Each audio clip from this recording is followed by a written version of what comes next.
Internet Studios World Headquarters in Spring, Texas, it's Barry on Deck, hosted by former ESPN Houston radio host and stand-up comedian Barry Laminack, starring Oliver the Cat.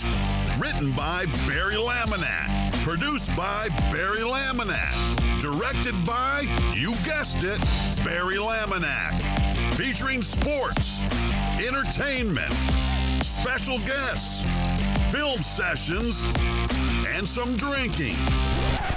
Okay, a lot of drinking. Viewer discretion is advised. And now, here's your host, Barry Laminack. What's up, you damn dirty deckheads? Welcome to Barry on Deck. I am your host, Barry Laminack. Thank you guys for being here. Today is a sad day in H-Town. Also, Wednesday, November 2nd, 2022. And this is episode number 570 of Barry on Deck. Look at DJ Maddie coming in like old school radio guy. Look at that. Happy National Deviled Egg Day. Look at, we used to do that shit on Houston Game Day. What's up, Shock? Long time no see, buddy. Yeah, we used to bring you all kind of weird days. I like deviled eggs. Anybody a deviled egg fan? I don't like the farts, but I like the eggs. Boss Man says, who the hell is Barry Laminack? No, Laminack, not Nick. It's Lamachins, but still. Hey, let's not judge. Daddy's fat, okay? That's what we do. What's up, fam? Well, at least we have confirmed the Astros are no longer cheating. Well, maybe they should have. Yeah, boss man, I got the joke the first time. He's like, Nick. Hey, we got it. We addressed it, boss man. This is a decent joke at best. Don't beat it into the ground, boss man. All right, we got a shit ton to discuss. Also, what's up to boss man? First time chatter. Okay, let's go. Wind it up. All right, we're not going to do the TikTok lady with, what's up, Tiger Stripes? So we have a lot to discuss. I will say this. I let you guys down. Okay. I let you guys down. I had so many things and ideas that I wanted to put together for this show today. And I am just a damn mess. I'll just say it now. By the way, what's up to everybody listening on Podbean, Chris Reyes, Bene, and Titan Hugo. It is a Twitch show, Bene. So if you want to watch us, you can check us out on Twitch, twitch.tv/Barry on Deck. I'm just like a mess, man. I can't get my shit together. And I had so many, so many topics and so many different ways that I wanted to talk about last night. And I didn't execute on any of them. And I failed you guys in that regard. I wanted to have like certain things made and ready to go. And well, it didn't happen. We're still going to talk about it. It just may not be as pretty as it would have been had I gotten my shit together and got it done in time. But we'll still talk about the World Series. Phillies go up 2-1. I've got some sports headlines for you. We have a birthday in the house. We'll talk some college football playoff rankings. The first of the college football playoff rankings are out, so we shall discuss. I'm not going to say that I wasn't a little surprised at the outcome. I'm sure most of you, if you're sports fans and you listen to sports talk radio or watch sports shows on Twitch, although there's really not a ton of sports talk shows on Twitch to get you to this point. So if you don't get your sports news anywhere else, well, then you're just going to be surprised. Chances are you won't. But I'll give you my opinions on it nonetheless. And yeah, we'll definitely talk about what happened in that World Series. We'll talk about what went down on Twitter last night with, I saw somebody mention it in the chat, Evan Gattis. I didn't even get a chance to look at it, but I heard him and my boy Kobo got into it, so we need to discuss that. We're also going to talk to somebody tomorrow. Dez is going to join me, I hope. But today I kind of flipped the script a little bit. Old friend of the show, Andrew Clay, is going to join me. But he's going to join me in the 3 o'clock hour at 3:15. And Andrew here is going to be talking. He's going to be talking. Hold on. Let me find my damn. We're going to be talking Astros Phillies. He's in Philly. So he's a Philly guy. We're going to get a different perspective on this. We're not just going to go with the mamby-pamby make me feel good Astros takes. We're going to talk about somebody else. McLevin said the shirt pops. Thank you, homie. Yeah, this is one of my many Houston themed shirts. So we're going to do that. That'll be dope. I think you guys will enjoy that. Why can't I find where I have the cameras? There we go. I got to send Andrew the link. He'll be joining us at 3:15 with a Philly perspective, which, I mean, we have Shock and we have Jay Cross when he joins us, and I think we have a few other Philly fans in this chat. Yes, it's not Andrew Dice Clay, DJ Matty. And you wouldn't be the first to make that joke either. You know what, Chad? I'm going to have y'all step your games up. Okay? We're going to have to stop with the easy jokes. You guys are better than that. You're smarter than that. And gosh darn it, people like you. Okay. No more easy jokes. You guys are better than this. Maddie? What's up, Ivan? No, Flip. Not that either. God damn it. Today's not the day either. I ain't gonna lie. This is I'm like legitimately just a goddamn mess. Let me get this link over to Andrew Clay, and like I said, he's gonna join us at 3:15, and we will talk all things Miggy. Thank you for the 43 bits, homie. And we will talk all things World Series. We're going to break down some video. I mean, it was so obvious. We were talking about it. Shock and I. Shock came over last night. He's a Phillies fan. I'm an Astros fan. We watched the game together. Some of you might know us. We go all the way back to Houston game day 7-8 years ago. Steve-O, thank you for the 10 bits, buddy. We go all the way back. So it's going to be, yeah, it was cool to hang out with Shock. It sucked to watch the game and watch them lose like that. But we both agreed there's no way that McCullers wasn't tipping pitches. So we'll get into it. I have so many thoughts. I'm sure you guys have thoughts. I want to read those and get those from you in the chat. Let's talk about it. It was a depressing day in Astros baseball, and I have a lot of different angles to bring you. A lot of different perspectives to maybe look at. We got to talk about what happened with Mattress Mack.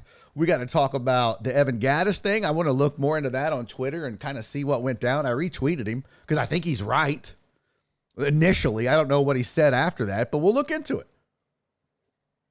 But before we do all that, if you're new to the program, new to the show, we always start the show the same exact way every single time. It's with the chat. And if you're new, that is not past tense of shit. That is a shout out to the chat. So let's start. I got 4 pages of people that are here. Some of them are duplicates, obviously, but I see Chris Reyes is in early. I know Alan Denson was one of the first in the chat. So he's the greatest tech head in the history of the world for the next 3 hours. And then he's just back to regular old recovering from COVID Alan Denson, buddy. I hope you're getting better too. I hope everybody in the household is. And DJ Maddie, stay away from them. Do not go over there and get the cooties. Okay. They're dirty. Okay.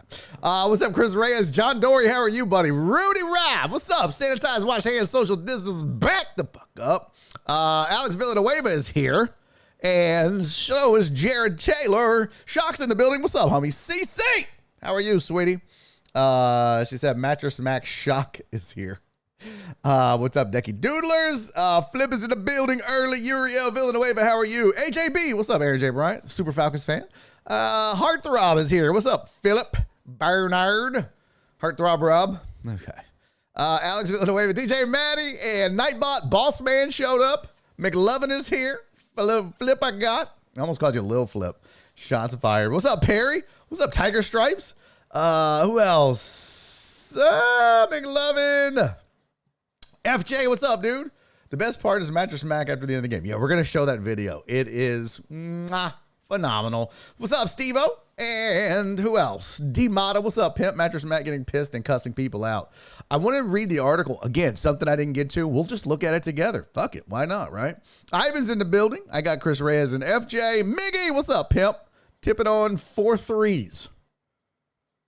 That's not how that works, Miggy. That's not how that works. Man, I guess Gattis is losing his shit on Twitter. We're going to look. Who else? Christy, what's up, girl?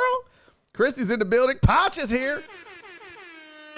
How hungover are you, Potch, on a scale of Joe Osteen to Cece? How drunk did you get last night? It's got to be CC level. Potch, let's see, get back to work. Christy, who else is here? Steve-O, I got. McLovin said, so this morning I was watching an interesting YouTube video from Trevor May talking about the tipping pitches from Lance. It was interesting to get another MLB pitcher's perspective. Oh, that would be interesting. I'd like to see that. PP Dubs is in the building. I got 70,000 points for Philly fan timeouts. Let's go. DJ Maddie said, I drink a lot of Fireball. I'm good. Oh, nice. COVID is still a thing. Yes, Flip. Boss Man says, you can blame Kyle for bringing me here. Oh, shit. Is that the problem, Boss Man? I'm sorry. I'm sorry. You know, Kyle, I'm being honest with you. That guy, yes. What a good dude. Love me some Kyle King, man. Well, welcome to the program. Welcome to the show. Thank you for being here. I was real close to CC. Nice. So, Philly fan being Philly fan, yes. I'm proud of you, Potch. Mattress Mack on an interview this morning said, don't fuck with the boys, oh, raggedy-ass Philly fans. No, he didn't say that. He didn't say that. Mickey said, quote, I was finally able to speak above a whisper at around 11 a.m. Was that what Potch said? Hearttop said, Boss Man says, facts. Max said he had no problem speaking fluent Philadelphian. Did he say that? Oh, I can't wait to get into this. What's up, Mark? G is in the building. Christopher Mina is here. Hello. He said, if I hear tipping on, I had to mute those words on Twitter. Yeah, I made one tipping joke, but actually I didn't even finish it. All I said was I retweeted Lance McCullers' quote where he said, they just got me. I wasn't tipping my pitches. And I was like, oh, delusional. Party of one. Your table is available. Because McCullers is like, nah, I'm not tipping my pitches. They just got me. Delusional. Party of one. Your table's now available. But hey, if you're waiting on Lance McCullers' table, I hear he's a good tipper. Okay. Oh, fuck off. He stopped yelling at me for talking around 11. Nice. It's been real quiet in our office. Yeah, Barry, he was on Fowler's show earlier getting blasted by locals. Who? Gattis? Evan Gattis was getting blasted by locals. Oh, you mean fans got butthurt because a player told the truth? We're going to discuss. I promise you we'll discuss. Let me make sure Andrew Clay got the, yep, he got the link. Okay, we're good to go there. I can close Twitter. Truck driver Pookie Cursor has Titan Hugo on Podbean. Go get a cat. Oh my God. What now? Fuck. Can I do it at a break, Heartthrob? I'll go get a cat at a break. DJ Maddie with the shoe check. I don't know why they didn't fire off. God damn it. That pisses me off. All right, shoe check time. I had to go all H-Town because, you know, the purple shirt. So I'm rocking my Houston shirt, and I just went ahead and got my Houston Air Max, what are these, 97s? Yeah, these are my purple DJ Screw Air Max 97. So I'm rocking those today. And only today. I don't wear them a lot. See, they got the HOU in the thing there, and they got it on the tongue. Yeah, that's dope right there. That's on the tongue. So, yeah, that's what I'm rocking. It's got the black and the purple to go with the black and the purple. Know what I'm saying? It's a slow day today. Where's everybody at? What's up, Marty? Marty's in the building. That's good news. Where's everybody at? It's numbers are down. Where are they? We got to get people over here. We got hot sports takes to discuss. Can't be letting these people fuck around and not be here for the goodness. This is legitimately going to be one of the better shows, I feel like, of the week with all the stuff we get to discuss. So yeah, I don't know why people are screwing around and not being here today, but I must have done something wrong. Have I pissed off the masses? Have I upset the people? Probably. Those are the dopest shoes I've seen you show so far. Wow. Okay. Thank you. I appreciate that. Yeah. Donna's been running errands. Damn it. Every time you rock those, it reminds me of how my son fucked them up. That sucks. Sorry about that, truck driver Pussy. There you go. All right. Let's get to some sports headlines, and then let's get World Series going.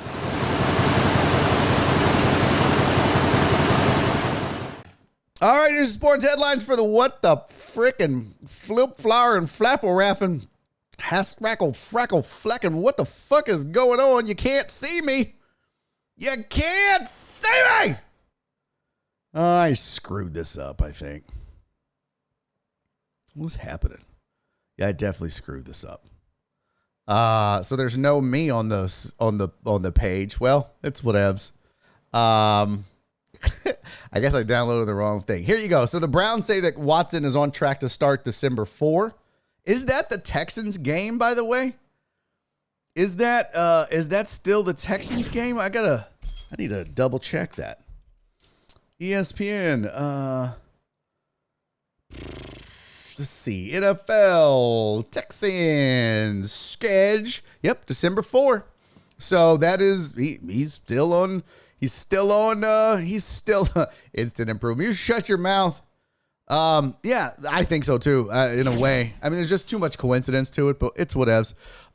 Sources are saying that the Nets are finishing up a deal to hire Ime Udoka as the head coach of the Brooklyn Nets. We talked about that a little bit yesterday, but now that is official. And Kansas has suspended Bill Self for 4 games in his part, and then overall in the FBI crackdown on basketball cheaters.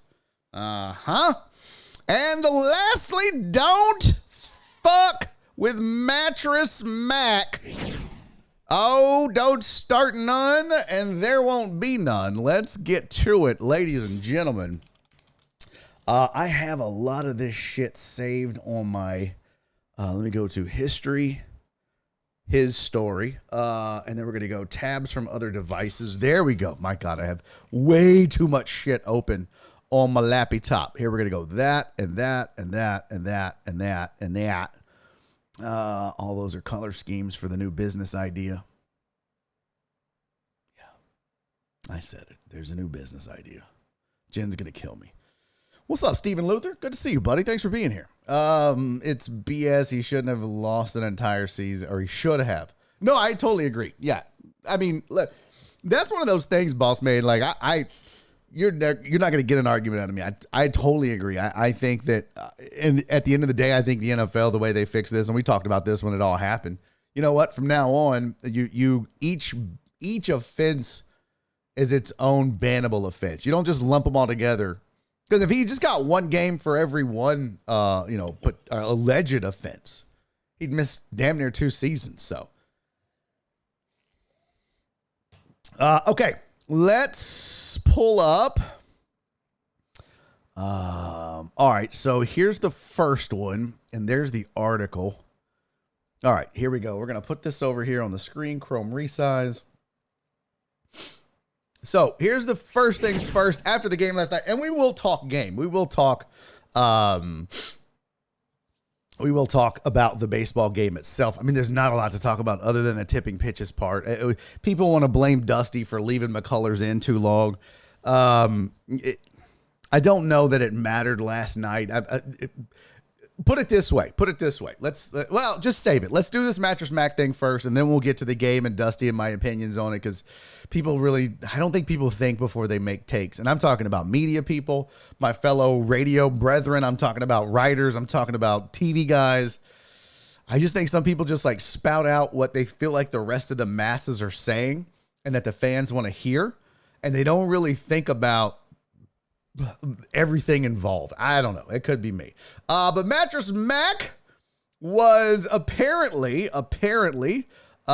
defending Jose Altuve. Now, I'm going to have to download this if you want to see it. Okay. Because I still haven't figured out how to make audio work from a web browser. I don't know why I can't make this work. It's maddening to me. But it's the world I live in right now, where shit like that just gets pushed way to the back burner. And I probably need to make it a priority if I'm using videos and shit. But alas, it is not right now. So, okay, we have the video downloaded. Let's get it over here. BR. All right, shows 02. Pop that in. Get my templates up. Make a virtual one. Pop that over there, and good to go. Okay, so this was Mattress Mack,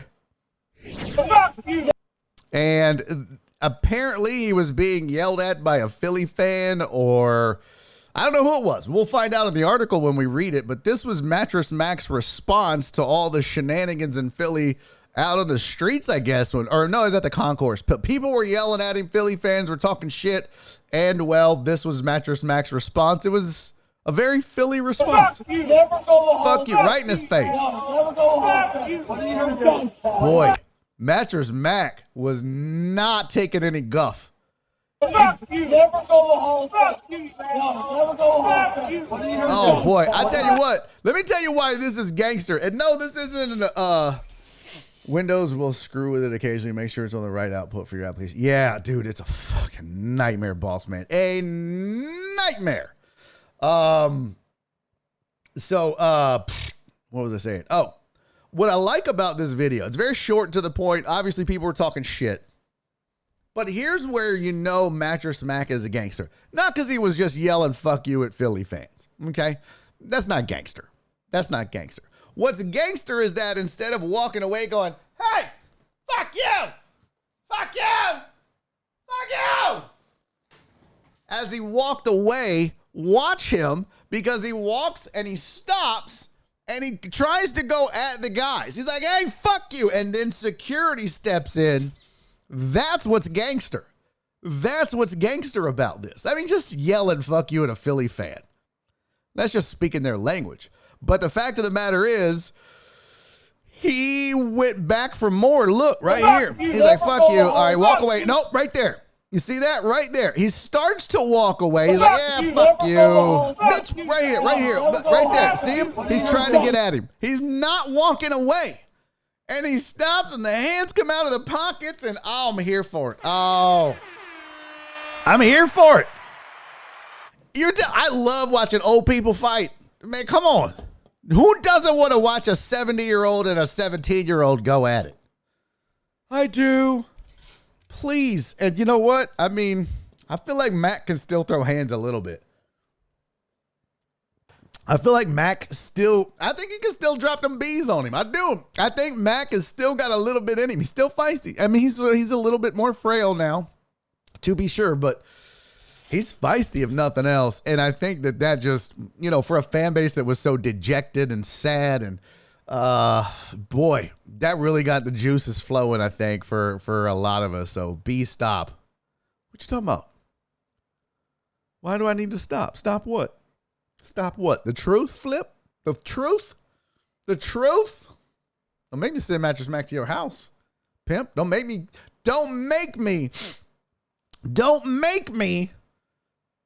get Mattress Mack to find you at Greenspoint Mall, probably Sharpstown Mall. I know that's where you go, Flip. One of them.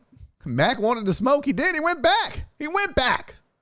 That's what I love about it. It was not some fake tough guy bullshit. He tried to get back to him. Really, bitch? Right here. Really? Fuck you. I think he's like, fuck you.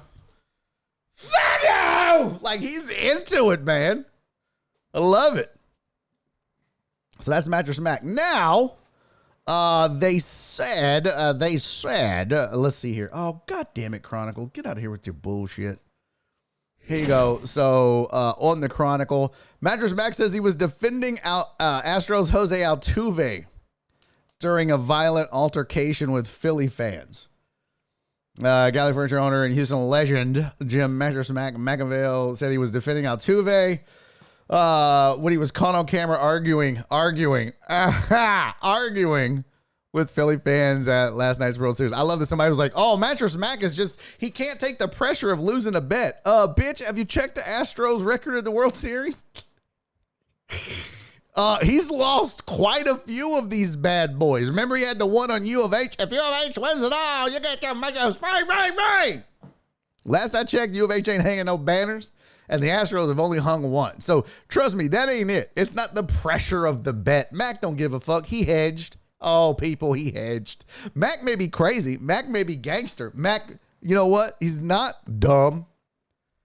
He's a gambler, and he's loaded. And dumb people don't make money. I mean, I guess they can. I mean, the Kardashians do. But I said Philly fans, it says, Mattress Mack was dressed head to toe. McAvale can be seen in the video saying some choice words to Philly fans. The Chronicle reached out to McAvale to see what happened. leading up to the altercation, Rob and Cypress getting all the love for the video. We were walking out and some drunk old man said to pull the jersey off all the Astros and show their buzzers. And then he said, Jose Altuve will never make the Hall of Fame because he is the biggest cheater ever. And that's when I lost it. Beckerville said several of his Gallery Furniture team members were there with him and helped restrain him as he walked out. Could you imagine if he was just by himself? Mac probably would have, lent him some hands. My blood pressure got a little high, but that's all right. I lived through it. I will always take up the Houston Astros. Okay. Fanatics have an aggressive reputation in McAville. Yeah. When those people come to Houston, we treat them right at Minute Maid Park, he said. I don't think it's too much to get the same treatment here. They don't have to call our boys cheaters and this other stuff. I was told they are the roughest fans anywhere, and so far they seem to be living up to it. He also added, we're in good shape. We got a good pitcher tonight. Good pitchers tomorrow night. It's baseball. Every day is a brand new day. I predict the Astros winning in 6 games, and I'm sticking by it. And that way, everybody's minded is free. Mac's always going to bring it back to selling.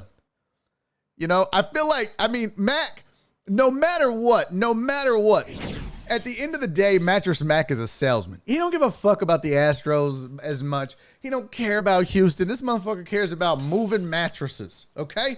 That's what he cares about. And he's going to add it. He's going to add it every chance he gets. Have you ever watched him on the news and stuff? He's great. Don't get me wrong. Mattress Mack is a legend and a hero.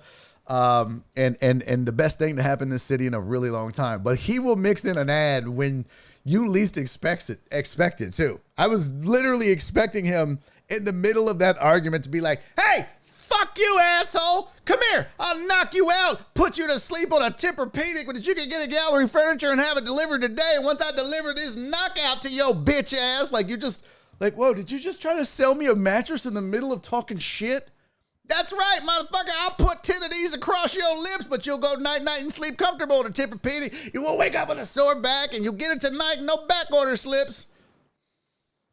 These hands, you can get these today. What the fuck? Always promoting. I love it. I can see him talking shit while he's beating a guy motherfucker.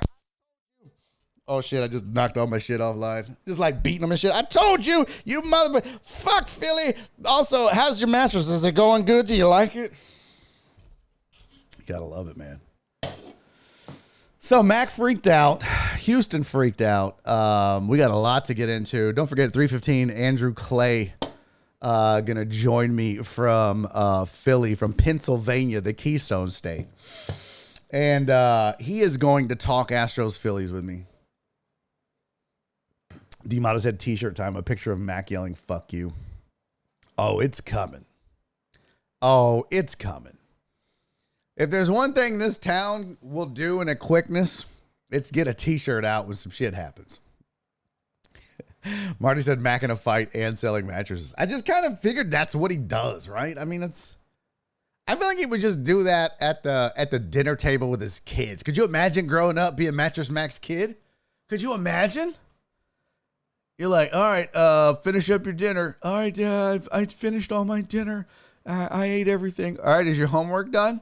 Yes, Papa Mac, I did all my homework. All right, cool. Go to sleep and sleep well because you're sleeping on a Tempur-Posturepedic ceiling and you got it for free.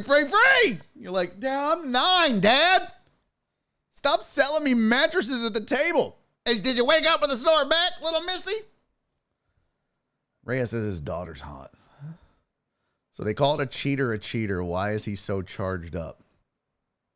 First of all, Sean, that is the lamest and easiest out is for people. Sean hates mattresses.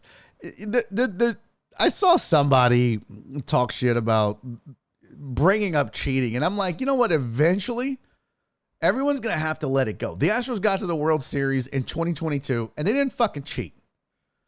If we want to talk 2017, fine. But One, nobody cheated this year that we know of. 2, it's real easy to say that Altuve is a cheater just because you want to lump him in and all that. But the fact of the matter is, when you start to really get down to the meat and potatoes of it all, most people have come forward and said, look, he wasn't one of the guys. He wasn't a main person. And in fact, it bothered him. And there was actually, you know what, Sean? You fucking got under my skin with this bullshit. I swear to God. I'm going to be nice, Sean, because I like you, Sean, and I want you to keep coming back, and I want you to keep coming to this show. But you know what I'm tired of? I'm tired of these lame motherfuckers that can't use their brain. The same people that all they do is regurgitate buzzers and trash can jokes about the Astros are the same motherfuckers that will let a party, Republican or Democrat, tell them what to think, tell them how to vote, give them their ideals in politics, rather than doing the fucking research and coming up with their own thoughts. Now, Sean, I'm not saying that's you, but I'm saying in general, these motherfuckers that exist on this planet that all they want to do is say that the Astros cheated, don't give a fuck about the facts, don't want to look into the issue at all. And I'm going to show you a fucking video. I'm going to go to YouTube and I'm going to find this fucking video that very clearly, over about a 20-minute span of the video, spells out the fact that Altuve did not cheat and has evidence and proof of it. Remember he had a buzzer. He legitimately has a tattoo, and they show you the fucking sequence of events in the video. But God forbid anybody, not you, Sean, I'm just saying in general, God forbid anybody did their own fucking research or went into it with an open mind. It's just easier to be a dick and hate them, and you should be mad that they cheated, no doubt. But it's easier to be a dick and not think for yourself and just spout out stupid-ass, lame fucking cheater jokes. Oh, my God. Fucking get original at least. At least get original. But the same lame fucking trash can jokes and buzzer jokes, they're stale as fuck like most of y'all's baseball franchises. Period. Oh, God, it's infuriating. It's infuriating. Like, think for yourselves, you fucking imbeciles. But I'm finding the video. Sean triggered me, so we're going to look at it. Alan, thank you for the 100 bits. Cherry, thank you for the resub, sweetie. 9 months. She said, yeah, motherfucker, I have no clue what we're talking about. Astros, Phillies, World Series, and now cheaters because Sean triggered me. Why Jose? Let's see. Jose Altuve cheating. Let's see if I can find the video. The biggest bully victim in sports. Baseball doesn't exist. Oh, is that the one? Cheating video proof. You fucking morons. Boom. This is it. This is the best fucking video. It's a roller coaster ride. And here's the thing. I'm going to post this. And every Astros hater in this fucking chat and on this planet will either not watch this video because they don't want the truth, or they will watch it and come up with some lame-ass, mamby-pamby bullshit reason why the fucking facts that are in this video are not facts. That's what's going to happen.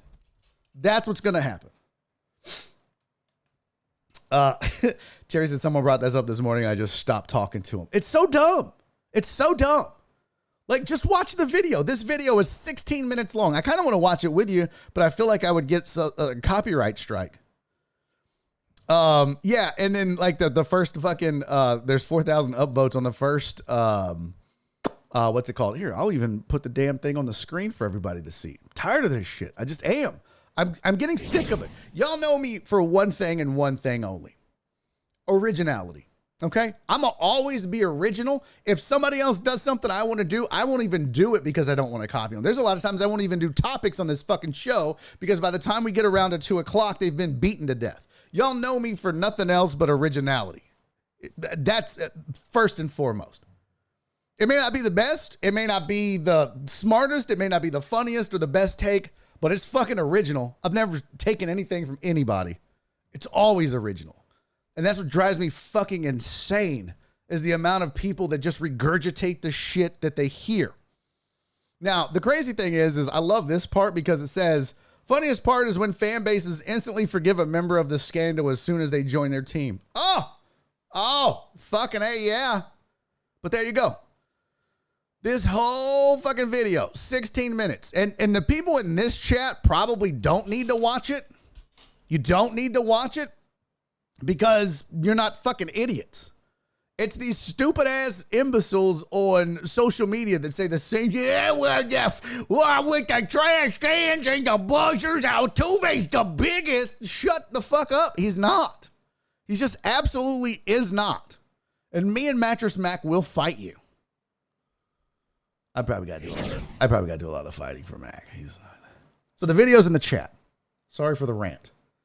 Sometimes I lose my shit. Steve-O, thank you for the, that was earlier. Thank you for the 1 bit, buddy. And how did I miss that? Oh, those were yesterday. I was like, what the fuck? Okay. Oh, Hype Train is closed. Oh, nice. All right. So go watch the video. It's fucking lame.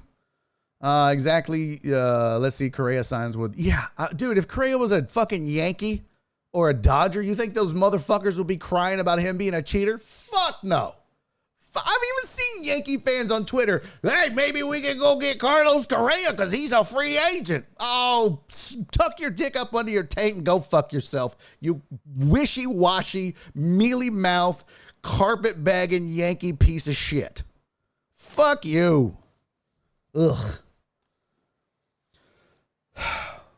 What happened? I blacked out for a second. I don't. How'd I get here? Did the show start? Oh, it happened. Did the show start? Sean said, I would just expect it and wouldn't feed the trolls. What did Donna say? Oh, because Altuve didn't cheat. Yeah. I do hate baseball. I'm just saying people have been saying that for years. So why is Max so worked up? Well, Sean, it's funny that you say that and you know, you hate baseball. You don't watch it. I'm sure you don't give a fuck about the particulars about it. But the thing is, that's my whole point. People have been saying for years, and it's just stupid ass misinformation.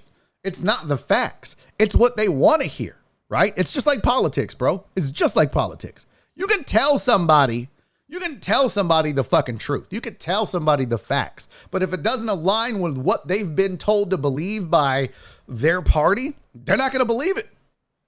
It's where we exist in society today. People just absolutely cannot think for themselves. They just can't. Barry, don't drink no more, Marty. I'm trying to cut back. I'm trying to cut back a little bit. Don't disrespect Mac. He's about the people. Yeah, he is. I have rising from the ashes to say hello. What's up, Clarence? Good to see you, buddy. Thanks for being here.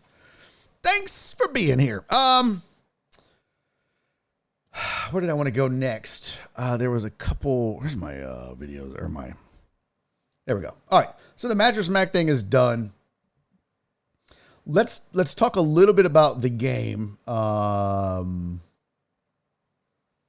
Because let's get to this whole Dusty left Lance in too long. And then we're going to get to Lance tipping his pitches. And then we're going to get to the Evan Gattis thing. All this. We got to get to all this. But this whole thing about Dusty cost them the game because Dusty left them in too long. Let me tell you why this is a stupid take. And let me tell you why people are just regurgitating this because they saw maybe a couple of media members say it or whatever. The fact of the matter is, regardless of whether Dusty Baker yanks Lance McCullers in the first inning, in the second inning, in the third inning, whenever the fuck, it didn't matter. Let me ask you something. How many runs did the Astros offense score? How many runs did they put up to make it a close game? If, let's go check out the box score here. Let's just, humor me here, chat, because I don't know. It's kind of like a scientific thing. It's kind of like maybe a little bit of science. We're gonna go on a fact finding mission. Whee! Lance McCullers gave up 2 runs in the first and 2 runs in the second, and then he gave up 3 more in the fifth. Right? McCullers goes 4 1/3 innings. 6 hits, 7 earned runs, 5 Ks. He says he's been figured out. All home runs. Just home run city. And everyone's like, well, why was McCullers in the fifth? Well, let me explain something. Had he pulled him, what difference in the outcome of the game did it make? Did you want to lose 4-0 instead of 7-0? Are you fucking kidding me? That is the lamest take I've ever fucking heard. Had this game been 7-5, let's argue about it. Don't blame Dusty Baker. There are two things you should blame on this Astros loss.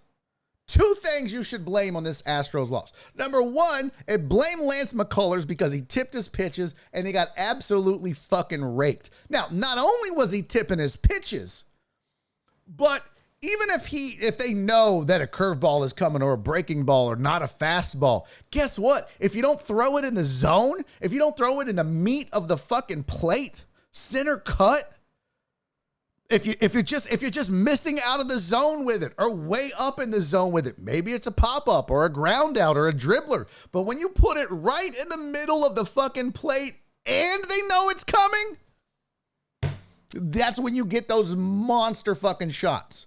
So, did they get the better of him? Yeah. Did they know it was coming? Yeah.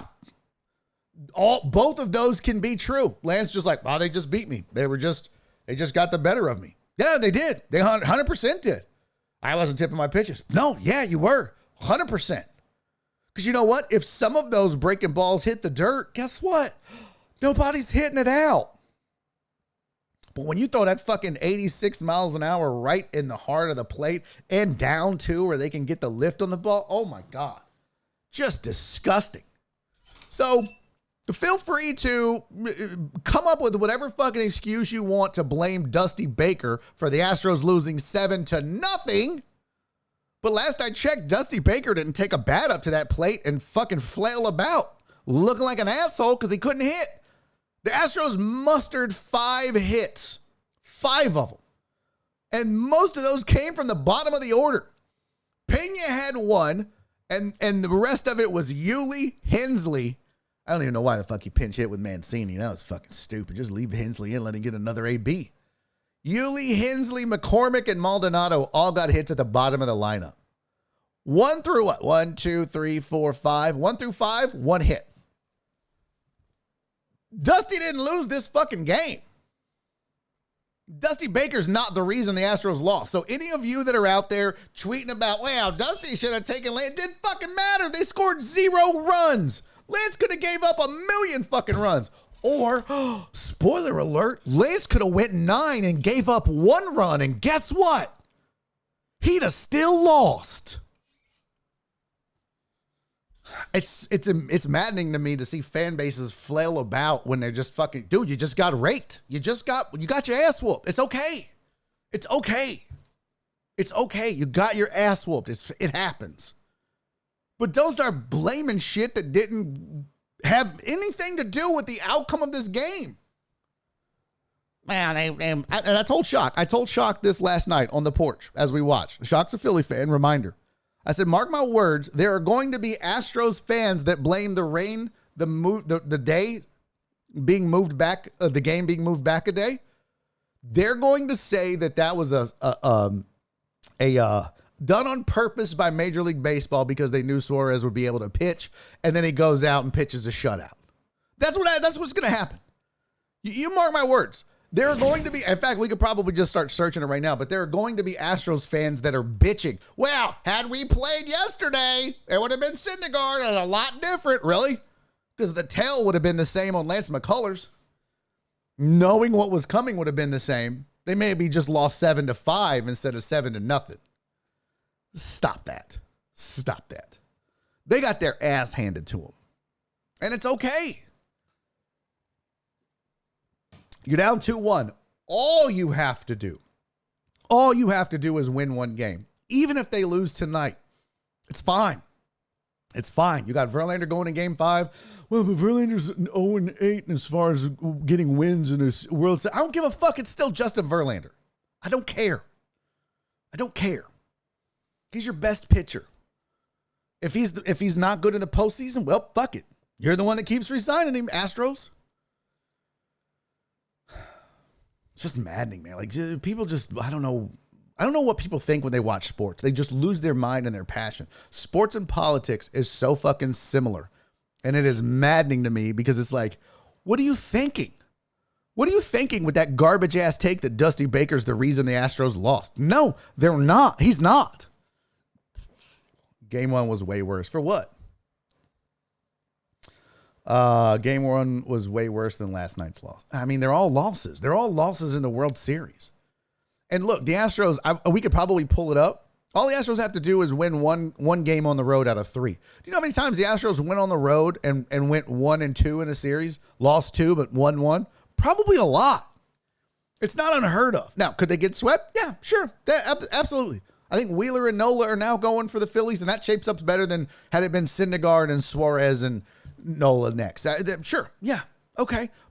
That's still not an excuse. That pitching rotation is not nearly as good as the Astros pitching rotation. At least it shouldn't be. It shouldn't matter that there was an extra day. Who gives a shit? Lance McCullers is better than Suarez every day of the week. I'll take him.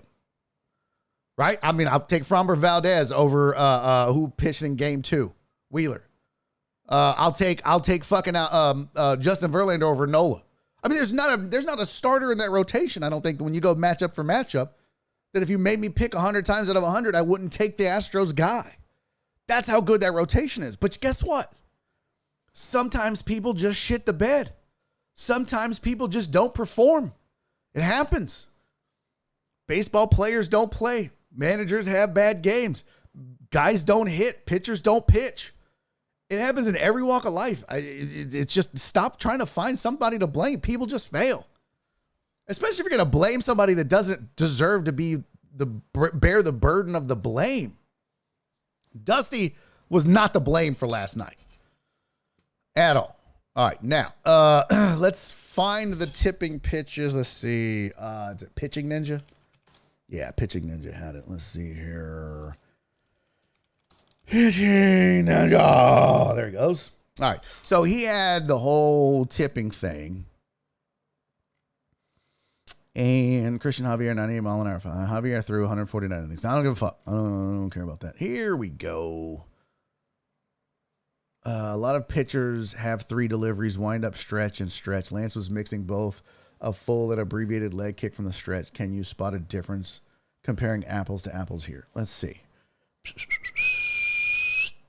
So this is what they were saying was tipping the pitches. 10 hours. Bro, what is this? No one gives a fuck about any of this. McCullers, sinker, slider, both from the same at bat. Here we go. So this is the orig. Okay, let's see here. Chrome resize. Someone had a perfect picture of his leg. All right, so this was the original guy. This Steve Johnson, Leg Kick Nation OG, is the one that found it. So here he's running the 2 side by side, and he's pausing it right there. And if you can't tell the difference between the 2, well, you're just not paying attention. All right. But there is a big definite difference on the left. His left foot is by his right knee. On the right, it's raised up more. His glove is higher by his head instead of down by his neck and chest. Huge difference in the way this looks. And yes, batters will notice this. And I was thinking about this. I was like, you know what? If I was a batter, I'm so nerdy. What I would do is I would get every piece of video I could from a pitcher throwing every single pitch that they throw over and over and over until I got kind of a quadrant. And then I would just put like lines on the screen because that's how they show you what was happening. Like here's the slow-mo of it. Do you see the line, the glove? They're showing you, first of all, that the glove is head high versus neck high, and then the leg kick is the same too. Now, this feller, let's see, here we go. This is the difference between the 2. Notice the knee, and then the knee there. So he's going to show you again. He's going to stop it. Boom. See the difference? If I was a hitter, that's exactly what I would be doing every time. I'd be putting these bad boys side by side, and I'd put a line graph. And then I would just go quadrant by quadrant and be like, oh, this is different here and there. So, yeah, he was tipping his pitches whether he likes it or not. CC said the Tippinator 5000. I see it in the works. I totally would do that. I would nerd out on it to figure that shit out because it gives you a huge advantage. And one other thing about the tipping of the pitches, McCullers can say all he wants about not tipping his pitches. You really think Bryce Harper calling over Baum and being like, ball go far. And then he goes and that's not coincidence, folks. What did he tell you? Oh, we were just having a conversation about what was for dinner. He absolutely told him what to look for. And I want to stop right here. And I want to harken you back because I'm going to tell you something that you're probably not going to like. Sean says he knew or something. No, not new at all. He's a hell of a pitcher. He's a stud. But sometimes shit happens. Here's the thing, Astros fan. What's good for the goose? Steve-O, thank you for the 10 bits, buddy. What's good for the goose is good for the gander, as the saying goes. If you will recall, in the 2017 World Series, the Astros did this exact same thing to Yu Darvish. And do you know why they knocked around Yu Darvish as such? Because they had a tail on him. He was tipping his pitches, and they knew it, and they absolutely murked that dude on the mound. In fact, let's go find that game and see what happens when you tip your pitches. So let's go, Sketch. We'll go 2017 postseason. Boston, New York, Los Angeles. Let's see. Loss. Keuchel, McCarthy, Darvish. There we go. That was 5-3. Was that the game that they bombed on him? Let's see. Box score. Gurriel hit one. Nope, that wasn't it. Let's see. What games did he pitch there? Kershaw won that one. Was this it? Was it the 13-12? No, that was game 5, right? Yeah. Was that here in Houston? Oh, there it is. 5-1. And then this one. Okay. Yeah. So it wasn't game 5. Who started game 5? Greatest baseball game of all time, by the way. Game 5 World Series, greatest baseball game of all time. And it was Keuchel and Kershaw. Got it. All right. So this was game 7. Darvish on the mound. He goes 1 2/3 of an inning, gives up 5 runs in 1 2/3 innings. Bregman was safe at second on a throwing error. Altuve grounded out. Bregman scored. McCullers grounded out. McCann scored. Gonzalez to third. Springer homered to center. They put it on him. And it come to find out that he was tipping his pitches in both games. As a matter of fact, it happened. And he gave up 4. He had a 4-run second inning. So they even said as much. Yeah, they had a tail on him. And here's the crazy thing about this. It happens to a lot of pitchers because you kind of start to do certain things a certain way, and sometimes you get away from it. And so I don't feel bad for the Astros. I don't feel bad for Lance McCullers because they did the same thing. And in fact, if you go back and remember, there was a moment when Bregman said something, I think, to Altuve or to somebody that was headed to the plate. Or, maybe it was after he had a hit. He came off and said something. It might have been when he scored in game 7. When did he score his first run? It was when he was coming off. There you go. Yeah. Let's see. Bregman safe at second. Altuve grounded out to first. Bregman scored. Yeah. So he was telling people what was going on. I think it was Bregman that actually found the tail. Actually, it was what's his name? Alex Cora. That is actually the one that found the tail for Yu Darvish. So at the end of the day, what's good for the goose is good for the gander. Shit happens. People tip pitches. It's been happening in baseball forever, and it's going to continue to happen. It's not cheating. It's not anything other than human nature.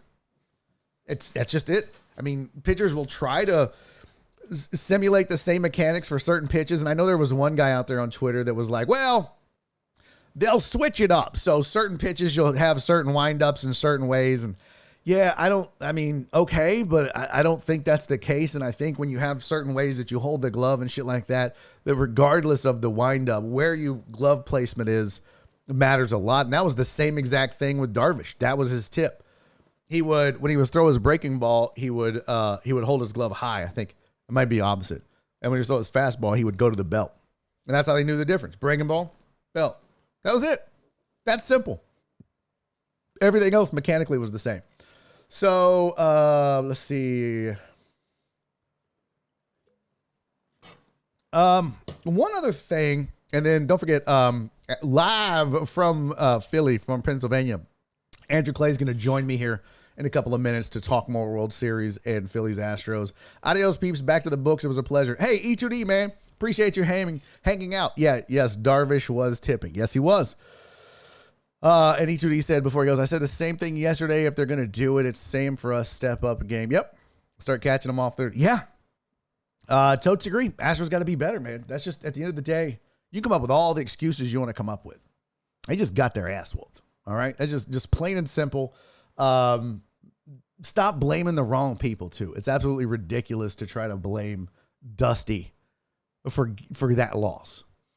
And this is not over. Let's see. Christopher Mina said, have you decided on Thursday night, Barry? Are you going to do football or baseball? I don't know, player. I don't even know now if I want to do a game. I don't know if I'm going to sidecast because it could be the last game of the World Series. Sean said, how do you stop if you're doing it unintentionally, and how can you make it this far by doing that? So that it's not that you do that the whole time. It develops, right? Like it's something that'll happen to you. It's just like anything, man. Like, I don't know, Sean, have you ever played golf? Like your mechanics on your golf swing you'll groove that for a while, and then you'll slowly start to develop a bad habit. It might be minor, it might be major, but you do it a few times, and then it becomes a habit. And so, yeah, mechanics, it can happen. The mechanics get off some. And it's up to guys like his pitching coach to check that and look for it and find out. Hey, what's up, Ryan? Good to see you, buddy. Just talking a little baseball. Ryan plays golf. Nice. Yeah, we're just talking a little World Series, Phillies, Astros. You know, obviously being a show here in Houston, it's near and dear to our hearts. But yeah, it just develops, man. It can happen. It's like anything. I mean, I have habits that I do on stage at my comedy show. I'll notice, I'll watch, and I'll be like, when did I start doing that? You know what I mean? Like it might be like rocking my leg or pulling my shirt down or something weird with the mic, and I just slowly started developing it. And then I'm like, well, I got to stop doing that and pay attention. So it can happen, man. D-Mono said, do baseball. Everyone will be watching. We already know the Eagles are going to kick some Texans ass. Well, here was the thought process though. Here was my thought process on Thursday night sidecast. One part of me would do the World Series, but I kind of just want to watch it, right? Like I don't want to have to be on. I don't want to have to be entertaining. I just want to watch and, just watch the game. Hey, Ryan, I appreciate you, homie. Thanks for popping in, man. I hope you're good as well. How are things over with the Mud Gang? You guys, I meant to raid you the other day. We finally finished a show early, and then the raid thing was all weird and shit. I think, I think we got the raid in. I think we did. I hope it worked. I couldn't tell, but everybody said it worked. But yeah, man, thank you for popping in. I hope you're good as well.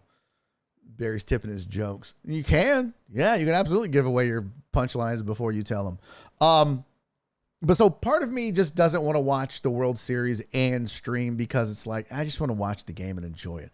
Football is a little bit different. It's the Texans. I don't enjoy watching the Texans. And part of me really wanted that rain delay to not happen because it would have set it up perfectly. It would have been World Series Monday night, Tuesday night, Wednesday night. Thursday night would have been Eagles, Texans.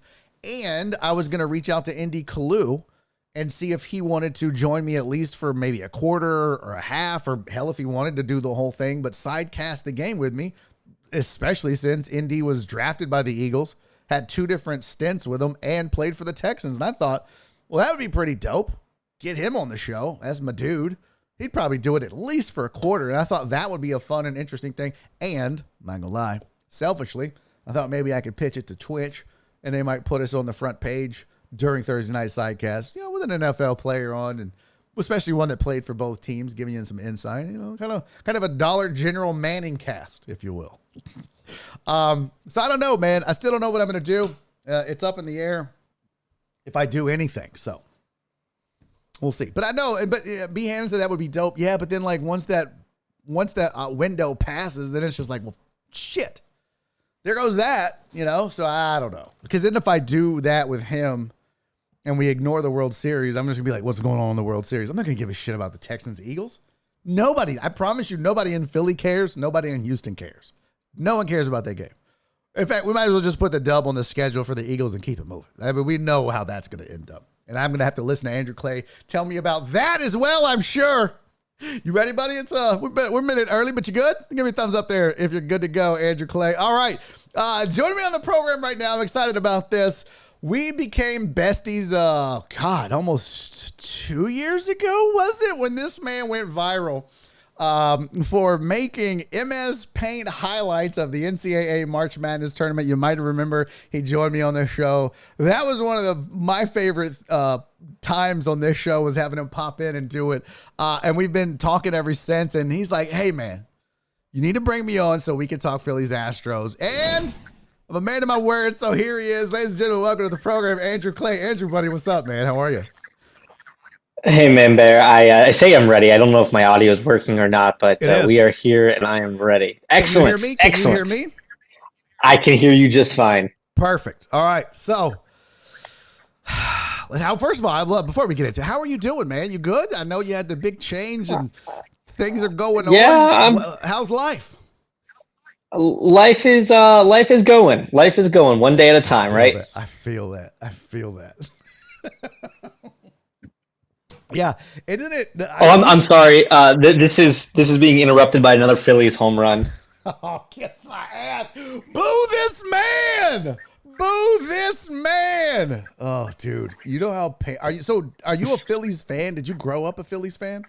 Yeah, I grew up a Phillies sports fan, so I'm a Phillies and Eagles fan. So it's going to be a nice week here. Oh my God! No, I'm from around Harrisburg. Okay, I'm guessing that's close. So Pennsylvania native. It's mid-state. Philly's on the east, Pittsburgh's on the west. So it's kind of smack dab in between. So did you choose Philly, or were you like born into it where like the rest of the fam was Philly and you had to? Well, I was definitely born into being a Phillies fan. My grandma was a hardcore Phillies fan, like watching the West Coast games until 1 and 2 in the morning when she was in her 80s still. So nice. And I always just kind of picked up the Eagles. So okay, well, dope. Well, let's do it. I mean, thoughts, man? Are you sure? Yeah. Are you okay? Are you okay? I mean, I was a little heated earlier for a lot of different reasons. Yeah, I'm good. Go ahead. Sock it to me. I didn't tune in because I didn't want to hear all your excuses. Well, now we're gonna fight. And I had zero excuses. Ask the chat. I swear to God. I'm just gonna try to stir the pot here, man. Stir the pot. In fact, I was angry. I went on a rant about people blaming Dusty Baker for leaving Lance McCullers in for more than 2 innings. I'm like, it didn't matter. How many runs did they score? It wouldn't have mattered. McCullers, like I said, McCullers could have pitched 9 innings and given up 1 run, and guess what? They still lost that game. So it didn't matter. So I think you're right in that they shouldn't have pulled Lance McCullers. I don't agree with your reasoning because the Phillies bullpen is just awful. And I don't think you could have planned to score no runs.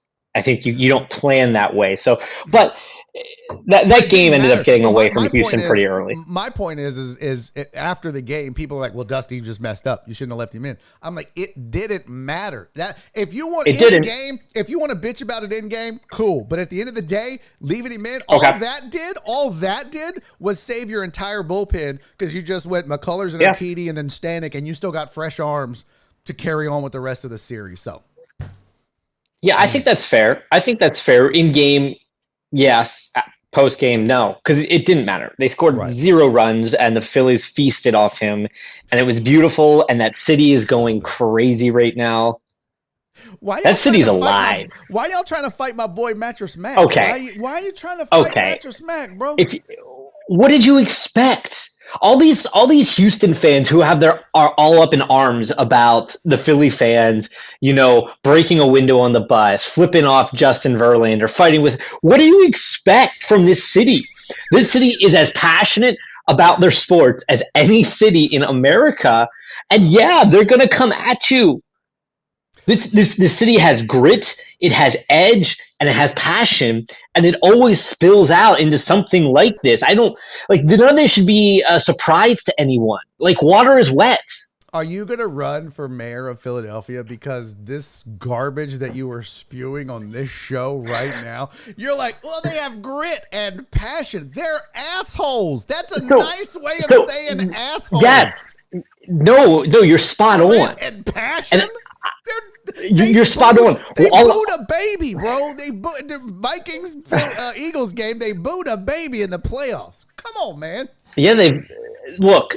I'm not making an excuse for them. What I'm saying is, no one should be surprised that they're acting like this. Fair enough. No one should be shocked that they're acting like this because this is who they are. This is what they do. You know what? This is what they do. Yeah, you thought that I would be hesitant to bring you. Dude, I literally watched the game with a Philly fan last night. It was brutal. Yeah. My boy Sean. I bet it was. We did radio for 5+ years in this town on ESPN together on Sundays leading up to football. And I didn't know he was a Phillies fan. Oh, it was brutal. But you know what? There's just okay. There's been so many times when the Astros have prevailed and we've been able to talk shit. Sometimes you gotta take your lumps. You know, it was tough to watch though when you just knew they knew it was coming, and it was just like, this is. We even said like I think after the first 2 innings we were like, he's definitely tipping his pitches. You can't be that on, and it was just obvious to me. Well, let's to be fair, on the whole pitch tipping thing. So when Harper got up there, hadn't he only thrown 2 fastballs to a left-handed batter throughout this entire postseason? I think that was one of the stats they gave last night. He had thrown 2 fastballs to a left-handed batter throughout all postseason. So of course he was sitting on a breaking ball, and he left that thing thigh high. What do you expect when you were throwing the Bryce Harper in the middle of the plate, thigh high? But here's the difference, and this is what part of what I was talking about earlier when you weren't watching. Even if you know it's coming, you got to miss out of the zone. I mean, if you miss low, then he just hits a dribbler and grounds out, right? If you miss high, he pops out. But if you miss in the heart of the plate and he knows it's coming, eating potatoes, man. It's gone. Yeah. It's gone. So you're a pitcher that throws exclusively breaking balls to left-handed batters, and you left one right in the meat of the plate. He's Bryce Harper. He's jazzed up on the energy of the crowd. He's every pitch. Bryce Harper is swinging for the fences. Yeah. He's as aggressive of a swinger as there is in baseball. The dude swings and misses more than anyone else, but he also crushes 450-foot bombs. Yeah. I don't know what anyone expected. You got to pitch better than that, Lance McCullers. I agree 100%. It could have been. It could have been more. Schwarber missed one. I mean, there were a couple of others that I think just missed. It was like, oh, they're on him tonight. It was definitely a combination of they knew what pitch selection. They just didn't know location. And then I can't imagine their eyes probably were big as saucers when they would see that it was going to be center cut breaking ball. And that's what they were expecting. Oh, just... I really want to know what he said to Bohm. Oh, but, I want to know so bad. I just feel like it was a very quick little. Hey, if the glove's at his head, it's a breaking ball. If it's below his chin, it's a fastball. It had to be something that quick, so that's all he had to think about. I don't know if you saw the video of him tipping. They had different video breakdowns on Twitter with like Pitching Ninja and stuff like that. But it was 2 things. It was his leg. And where his glove placement was in his windup. So it had to have been that simple. You know what I mean? Like it was either just, hey, if his left foot touches his right knee, it's a breakable. It could have been any of that. And then you just go up with that in mind. All I'm going to look for is glove placement and center cut. And then he does it. Just miss out of the zone. That's all you got to do, Lance. Oh my gosh. It's maddening. You got to be riding high with the Phillies and the Eagles. Oh God, yes. And then everyone still thinks the Sixers are going to be good, although I have my doubts. But I don't see that. I'm the most pessimistic Sixers fan I know. I don't trust them. I don't trust Daryl Morey. I don't trust the team. Hey, none of that. Listen, as a Rockets fan that had Daryl Morey here for a very long time, I'll tell you this: he is a genius. And he will burn so many bridges with players. That was always the knock on my old co-host on our ESPN radio show. Worked for the Rockets for years, And he always talked about one of the biggest flaws that Daryl Morey has is that he treats players like assets. He doesn't treat them like human beings. And he will move and wheel and deal, and you're nothing but an asset to him on a team. And that was part of the problem eventually with the Rockets and their culture. So, yeah, that you get to look forward to that. But he puts together a hell of a squad, and there's no doubt that teams that he manages are deep. That's for sure. Yeah, well, the Sixers are talented. There's just I don't know if they're any good. That comes down to more than just GM. But tonight, let's go. What's your Game 4 vibe tonight? What's your Game 4 vibe? You know what? I think that there's one good thing about the Astros, and one is they are battle tested. They have been to the World Series, and they have been in these positions before. They have lost before. In fact, they lost. They lost. Where was this? So they went on the road. That's right. They went on the road and split with the Dodgers, lost one at home. They had to win on the road in LA in 2017. The comebacks that they've had against the Yankees and the Red Sox and some of these other teams. Do I think the Astros are going to win the series? I said Astros in 5. That's not happening. But I think this team still has the Astros still have a better rotation. They still have a better bullpen. But that lineup better get its shit together. Can we talk about facts? But and I would say on paper they have a better lineup 1 through 9.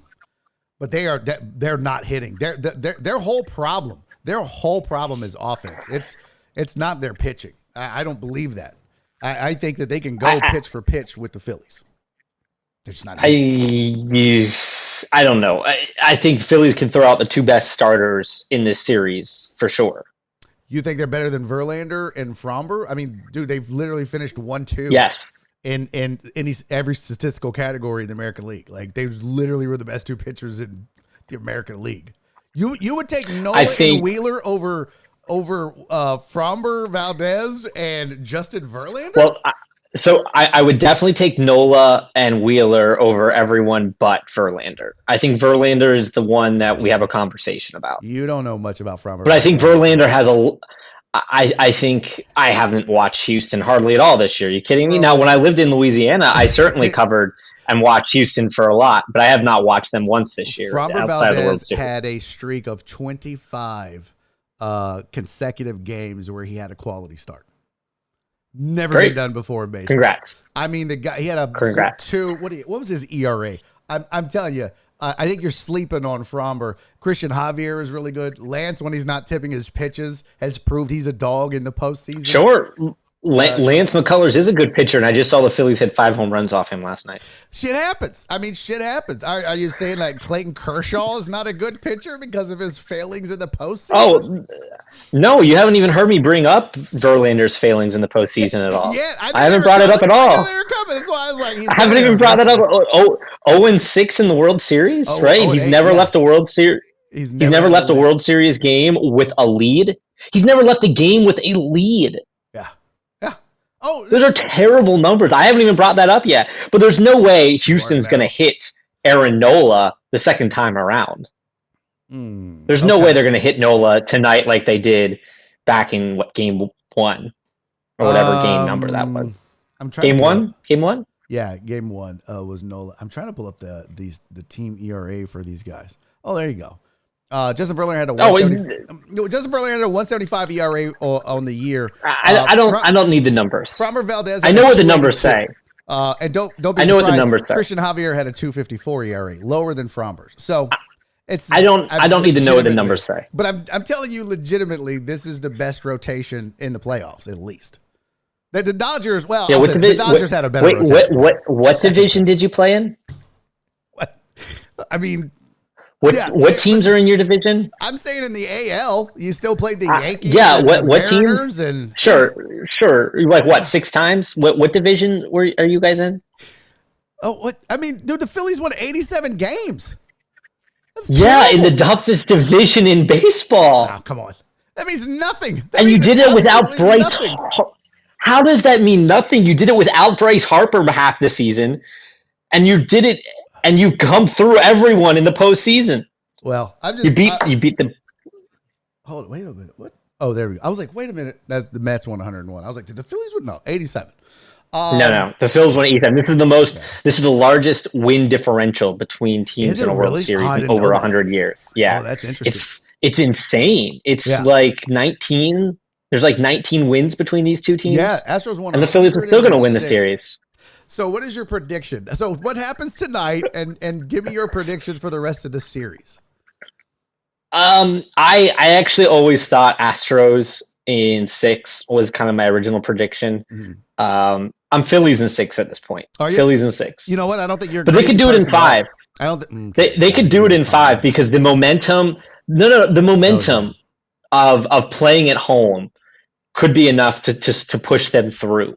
Yeah. And finish this series before they have to go back to Houston. Yeah. I think they're riding really high. That city is absolutely alive. It's electric. And I could see that being the tipping point in this series for sure. I will say this, and I didn't get to finish the point because we started arguing, but I will say about my point about the Astros being battle tested is not that they're going to have, but my point was going to be last night will not linger and certainly won't rattle these guys. They're either going to hit or they're not. But it won't be because of what happened last night. Christian Javier is either going to come out and pitch his ass off or he's not, but I don't think it'll be because of what happened last night. I think this team has proven time and again in the regular season and postseason, they're very good at, okay, what's next? Let's just keep going. All we got to do is win one on the road. That's all we got to do is do our job. Win one on the road and get this back to Houston. And we have 2 chances left to do that. And I mentioned it on my show. How many times did this team go 1-3 on the road? Probably a lot. And that's all they have to do. So is it concerning? Yeah. I told my buddy Shock, who's the Philly fan that we watched the game with last night, and I said it on this show several times. One, I said that this Phillies team reminds me of last year's Braves a lot. More talent than they've been given credit for. People stepping up in the postseason, getting hot at the right time. And getting some really good pitching, bullpen, some unsung heroes. Great fielding by Nick Castellanos, of all people. Can you believe it? What? One of the worst defensive outfilders in baseball. Both Schwarber and Castellanos. I'm just both Schwarber and Castellanos have been out of their mind in this postseason fielding, and they're 2 of the worst defensive outfilders in baseball. And this is why I told my buddy Shock, and I said it on the show, this Phillies team feels like a team of destiny. And I said, it would not surprise me. It would not surprise me if they beat the Astros in the World Series, because when you look at the things that have happened and gone right for this team, it just feels like it, man. But the Mariners felt like a team of destiny too. When you look at how they got to the through the wild card round with the Toronto guys running into each other, and oh my God, where'd that come from? So we can see how those teams of destinies do. You still got to go play.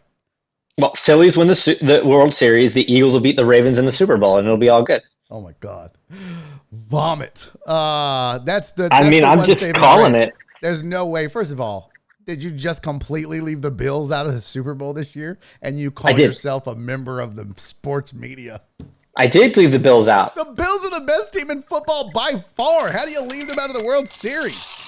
Okay.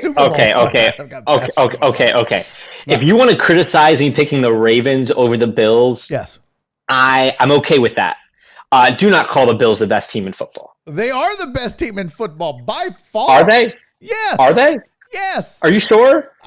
Last I checked, only one team was undefeated. Oh, don't make me pull up schedules now. I mean, listen. I don't want to hear about schedules. One, you can only play who the team in front of you. No, Andrew Clay, you do not get to flippity flop on this show. You do not get to shit talk the Astros division and then get on this microphone and say, well, you just play who's in front of you. No. Well, but I'm not criticizing the Astros for playing an easy schedule. What I'm saying is the Phillies' numbers are deceitful because they played a very tough schedule. That's not all I'm saying. And I'm saying you can't – and it's not like the Eagles are squeaking by these wins. They're blowing the pants off everybody. They beat the Lions by 3 to open the season. So they Week 1, and the Lions just hung 30-something on the Dolphins, and they have one of the best offenses in football. Garbage. They just fired their – yeah, but they have one of the – they have one of the best offenses in football. And that was Week 1. Okay. That was Week 1. Philly has beaten good wins on this schedule is Minnesota and Dallas. That's it. They got 2 good wins, Minnesota and Dallas. The rest of they it didn't is get Dak Prescott Dallas. They didn't get Dak Prescott Dallas. Well, that's a good point too. Yeah, they got Cooper Rush Dallas. So yeah, you're right. They got 1 good win. Yeah, no, Minnesota I totally get the easy schedule, but take that Detroit win out of it and tell me what the closest game was. Let's see. Jacksonville, 29-21. That shouldn't have happened. So, well, Jacksonville was undefeated going into that game. Jacksonville was an undefeated team. Points. Yeah. So Jacksonville was undefeated. Yep. No, you're right. Putting up 26 on that Dallas defense is, and I'm going to tell you, I am extremely impressed with Jalen Hurts. I never would have thought that he would be this good. That offense. Did you watch that Steelers game? I know you didn't watch the Eagles Steelers game on Sunday. Not a lot of it. I was like, that offense is impossible to defend. Yeah. It's so versatile, and there are so many different kind of intricacies to each play, where if the defense defends one way, the play is designed to go a different place. Yeah. It's so complex. You know what's crazy? And this is so funny. Nick Sirianni lost that opening press conference, right? Yeah. He was abysmal. He was a joke. But one thing that always stuck out with me is he talked about, we're going to have complex system for the defense that's easy to understand for the offense. And he talked about how he was going to develop this complex, simple offense. And everyone was like, what are you talking about? How do you have a complex, simple offense? That's an oxymoron. You know what's stupidly funny? That system is incredibly simple for the offense, but complex for the defense, because there are all these variations where all the quarterback has to do is read something and make a decision. But the defense can't defend all of that. So it's simple for Jalen Hurts to be like, okay, that guy does this, that guy does that, I have to go here. That's what the playbook tells me to do. And it works. It's complex for the defense, but smart for the offense. And we all laughed Nick Sirianni out of the room for saying that exact phrase. And here we are. He was right. Who knew? I'm as impressed with him as I am with Arthur Smith and the job he's done in Atlanta. That's amazing too. You got could you imagine if they had someone better than Mariota? Oh my God! But you know what? I heard somebody talk about it, Andrew, and they said Smith has done a great job in playing the hand he was dealt. He's not trying to make Mariota a pocket passer. He's not trying to make him Michael Vick. What he's doing is he thought in his, and this isn't my take, I'm just regurgitating it, but it made sense because I was like, how is this possible? I don't watch a lot of Falcons games, but they said basically what he did is it was like, what was he good at Oregon? So they started doing a lot of read options. They started doing a lot of RPO, and that's what he was good at. And so they're kind of just playing to his strengths, kind of like, you know, what Philly has done in some ways with Hurts and what some of these other teams have done that you can't force the guys to be something they're not, right? If you just play to their strengths, you're better off. And 2 amazing jobs for both Philly and Atlanta. Real quick, to go back to your point, the Bills have wins. We won't count the Rams. The Bills have wins. They beat the Titans 41-7. Baltimore 23. Titans don't count. Baltimore 23-20 and KC 24-20. Now, granted, they did lose to Miami 21-19, but they probably should have won that game too. So the Sun beat the Bills that day. Yeah, that's true. Yeah, that's what it is. You know that stadium is set up where the sun hits the visiting sideline. Really? In a way it doesn't hit the home sideline. Yeah, if you play an early afternoon or a late afternoon game, I forget which it is. Miami? Like during that Bills game, I think they measured the temperature on that sideline like 20 degrees warmer than the home sideline because the way the angle comes in and just obliterates the away side. It's such a home field advantage. Home field advantage. And look, I don't want to brag, but the Astros put their own dugout in the sun. When you go to Minute Maid, the whole first base side is just directly in the setting sun for 7 o'clock baseball. You're miserable. And I'm like, why would they do this? This is stupid. They tint that and do it on the other side where it's hitting the third base dugout. It was dumb. That's because baseball has these stupid unwritten rules about what side of the field everyone should be on. Right. It's dumb. Hey, this was good banter. Dumb. This was good banter. I think you. What's that? Yeah. Bryce Harper, just another home run. Get off my screen. Hey, good luck. Go eat a cheesesteak or whatever. I don't know. I'm trying to come up with Philly things. That sounds good. By the way, I love the city of Philadelphia. My wife and I went there for vacation. I was telling Shock this last night. One of our favorite vacations ever. We went to Philly and then D.C. And it was... It's a good city. It really is. It really is. It's a lot of fun. So You need to add Pittsburgh to that list of cities you need to visit. I've too. been to Pittsburgh. You know what surprised me Good about city. Pittsburgh is how pretty it is. It's sneaky. It's a sneaky nice city. It is like when I landed and driving out, I just remember driving along a riverbank, obviously, and like how there was houses on the left. Whole city is just, like, riverbanks, mountains and or a hill with houses on. Beautiful. I was like, Mm-hmm. I don't know. This is weird to me because I've always heard about it, and never seen it. But yeah, Pennsylvania, underrated. And so are the Amish. very. Hey, buddy, I appreciate you doing this, man. Good insight. Go Astros.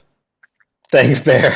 All right, buddy. We'll talk to you later. Ladies, hey, but give them your socials, Andrew, real quick. Give them your socials. Let them Oh, geez. Follow me. Yeah, follow me on Twitter. Follow you so they can talk shit to you. All the Astros fans in this chat. Do it. Bring it. Bring it. Red please. October. Red November now, I guess. Yeah. Red November. Do we Yeah. have to change the hashtag? Isn't I don't that know how that crazy? works. I'll have to write Elon and ask. Yeah, right. Exactly. No, you can follow me at Andrew Clay TV over on the Twitter space. I think same with Instagram. There you So, go. and I'm on the Facebooks. I'm on them all, and it's all pretty much the same. At Andrew Clay TV or at Andrew Clay Sports, I think on the Facebook thing. Who wants this guy never to come back? No, I'm coming back. Wow. Who? What? Okay, those are some fighting words. Those are some fighting words. What did you think was going to happen when you came into a show predominantly based in Houston and talked shit about the Astros? What did you? To be fair, How come were you I came in. expecting? I came in with one goal. One goal. Stir that pot. You know, we just stirring. Yeah. We just stirring. This is what I love about Philly fan. That was the most Mission accomplished. That was the most Philly reaction ever. Is you're like, yeah, Harper just hit another home run. Oh wow, you don't want me to come back? I can't. This hurts my feelings. Like, oh, stop it. We're just here to stir the pot, man. Stir the pot. I didn't make any trash can bangs or anything like that. I could have done all of that, but I Here won't. we go. Here I we said go. I wouldn't do it. Oh, I said I you wouldn't do just it. I didn't do it. Get off my No, screen. I didn't do it. I didn't do it. I'm innocent. I plead the fifth. Stop it. Andrew Clay, everybody, go follow him on Twitter. Talk shit when the Astros win the World Series. And if Please they win, do. you're coming Please do. back. Oh, yeah. You're going to come back. I'm going to gloat. If they lose, I don't please even know do. you. I'm going to unfollow you. I'm going to block Please you. do. Well, if the Astros come back in this series, please bring me on. I would love to take all of it. When they do, I'll take it like a man. When they do, I will. When they do, yeah, okay. All right, buddy. We'll talk to you later. See you, Barry. Andrew Clay, everybody. Oh, he's so much fun. I love that dude, man. For those of you, kind of newish to the program, he's the one that he did the MS Paint highlights. It was so great. He's a great dude. Really good follow. Sports guy, funny guy. Follow him on Twitter. Be nice. Don't be dicks. It's all in good fun. And he is my buddy for sure. So go follow him on Twitter. Give him a follow and talk a little smack. He can go toe for toe. He just proved it. I want to see the poll though. That was hilarious, Cece. Good old Cece. Always count on her to come through with some hilarious shit. That was funny as hell. So let's do this. I'm gonna take a quick break. It's 3:45. We're going till 5 today. I'm gonna take a quick break. I gotta go get a cat. Who do I owe a cat? I owe Heartthrob. Did you say who he wanted, by the way? Is Philip still here? Philip Bernard. Philip Bernard, are you in the building? Are you in the building, Philip Bernard? Let's see. Are we really doing the poll? Let's see. I'll do okay. She used her points. Do we want Andrew Clay to come back? Yes? No? We'll do 5 minutes. I mean, you spent your points on it. There you go. Okay. Polls up. I think I know how this is going to go. Surprise me, chat. Surprise me. Oh, Heartthrob said I did that by accident. Cisco said, I just clipped him saying, I would like to take all of it. I take it like a man. Good. Send me that clip. I'm going to post it on Twitter. I'm going to be like, I was joined by Andrew Clay today. And let's just say, wow, they're definitely different in Philly. All right. We're going to take a quick break. I will get, what'd you say? Oliver? Yep, I'll grab Oliver at the break. I'm going to get, this was kind of hot. I just need to get some ice for it, I guess. I'll fill up my Yeti with some ice. We'll take a little 2 and 2. We'll go get Wyoming. No, you can't do that. It wasn't your points to use. It was Philip Bernard. It was Rob, Heartthrob Rob. So I'm going to go get Oliver. He's going to hate it. And, we'll be back. So what we still need to talk about is Evan Gattis talking shit on Twitter and pissing off the Astros fan base for calling them out for their faux fandom, which I think is still warranted. I think this is a very bandwagony town. And I went to games in the year that he was talking about, and that bitch was empty. We'll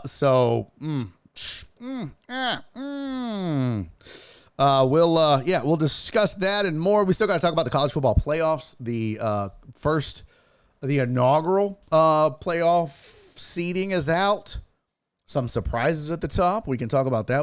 We can play the what if game. What if they did add 12 teams like they're maybe discussing doing in 2024? So we could do that as well. Lots to do. Aaron J. Bryan said, go get water. I mean, I already got this open. It just got hot. So I'm just going to get a Yeti and put some ice in it and warm it up. We also have a birthday in the house, ladies and gentlemen. We got a birthday. I'm pretty much out of Fireball, so I guess it's down to James. Oh, maybe I'll wash my shot glass so I can do a shot like a normal human being instead of a savage. All right, so we're going to do that. I'm going to go get Oliver. I'm going to get some ice for my Diet Coke. I'm going to clean my shot glass. I'm going to pee. It should all take 2 to 3 minutes max. Do not go anywhere. This is Barry on Deck. I'm also going to run an ad or two during the break. Maybe I'm going to run a 2-minute ad. Why? I don't know. Just to make a little money. I don't know. Be a greedy son of a bitch. Be a greedy corporate tycoon. I don't know. If you're a subscriber to the channel, which I think most of you probably are by now, you won't get the ads. And it's a break anyway, so there's nothing to watch. So there's nothing to interrupt. So now is a great time to run an ad when it's just the I will be back screen. Okay. All right. 2 to 3 minutes. Give me that. That's it. And we'll go till 5. Plenty more to get to. This is Barry on Deck. I'm your host, Barry Laminack. Stick around. Where's the poll total, Dallas? Up your butt.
fuck this is. Number 2 and 3/8 or some shit. I don't know. This is Barry on Deck. I'm your host, Barry Laminack. Thank you guys for sticking around through the break. Those of you that did. Shit, I didn't get the cat. Hold on. God bless it. Damn it. Get the cat. Shit.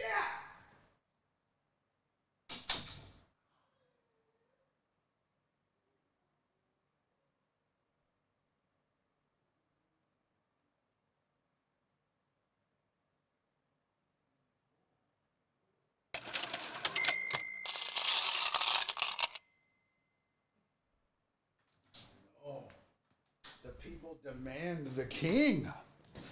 The people would like to see the king. Don't hiss at me. He's been hissing a lot lately. When he doesn't want you to hold him anymore, he hisses at you. Don't you? You're going to hiss at me? Are you going to hiss? Oi. Hey. Tell the people hello. Say hi. Say hello, Olive.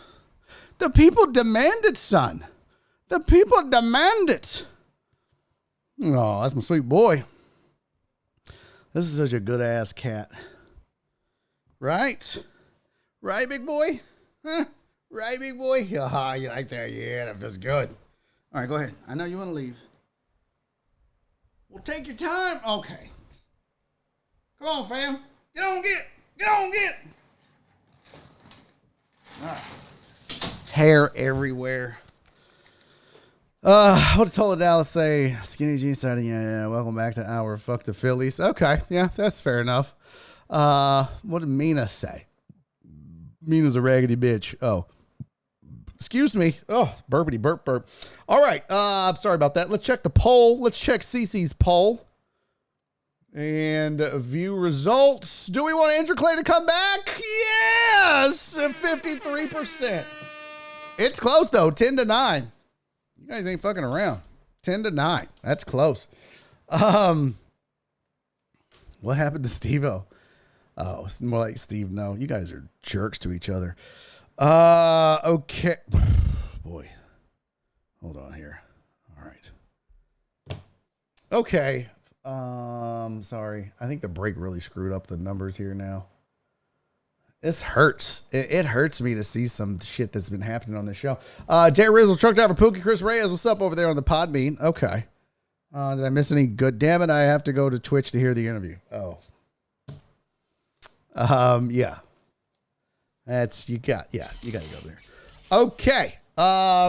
Let's talk Evan Gattis. Ooh, I almost closed down Podbean by accident. Sorry, guys. Let's talk Evan Gattis losing his shit on Twitter. I didn't see the thread yet. Philip brought it to my attention. I tweeted it out. And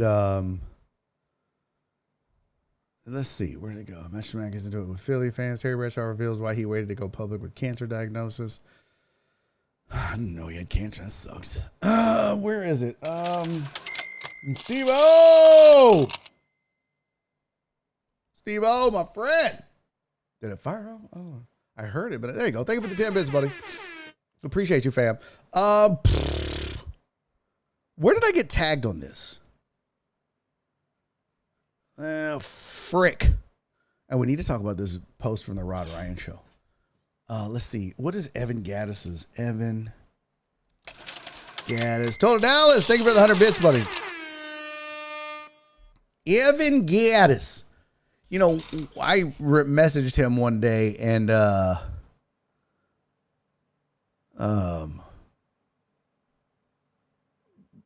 was I going to say? Oh, and I thought he was going to come on the show for like a split second. It would have been dope. Some dude named Giuseppe said, I don't know who needs to hear this, Evan Gattis, but Kobo's Q is the GOAT, and I will not tolerate any slander towards the man or his establishment. I will even engage in fisticuffs if that's what it takes. So what happened? Evan Gattis was drunk on this app last night. I have no clue, to be honest. Doesn't even make sense. Is your baby black? What? That is so weird. Okay, well, we got to get to it. Let's get into it, because holy shit. Evan Gattis lost his mind on the Twitters last night, apparently. This is what he tweeted. Here we go. Evan Gattis tweeted out about 14 of y'all showed up in 2015. And that is a fact. And I retweeted that. I did, because he's right. He's right. 2015, no one took this team serious. No one gave a shit. All these fly-by-night Astros fans, all this bullshit, none of this existed in 2015. There were diehard fans, and that's it. Now there's Astros Twitter, and my name is I don't want to use any friends' names because I don't mean it. My name is Megan, and I'm an Astros girlfriend, and I love the Astros. Oh my God, if you don't know your shortstop's name, then don't even at me, bitches. It's like, bitch, you don't, stop. Stop, because you know what I do? And this is what, I'm petty. I'm telling you guys, I'm the mayor of Petty Town. Okay? Ask the guy that said I had a bad baseball take in game 1. I got proven right in game 2, and I took him to Petty Town. Okay? The thing is that whenever I find these, I've been an Astros fan my whole life. Really? Well, let's go on Twitter. Like, there was this one chick.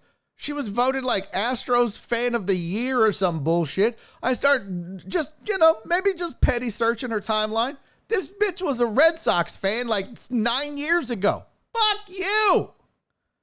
Oh, it's fucking bleh. Shut up, Potch. Yes, I'm petty. What did VB say? VB, thank you. What? Oh, if the team gave a shit, Evan wouldn't have been on the roster. Well,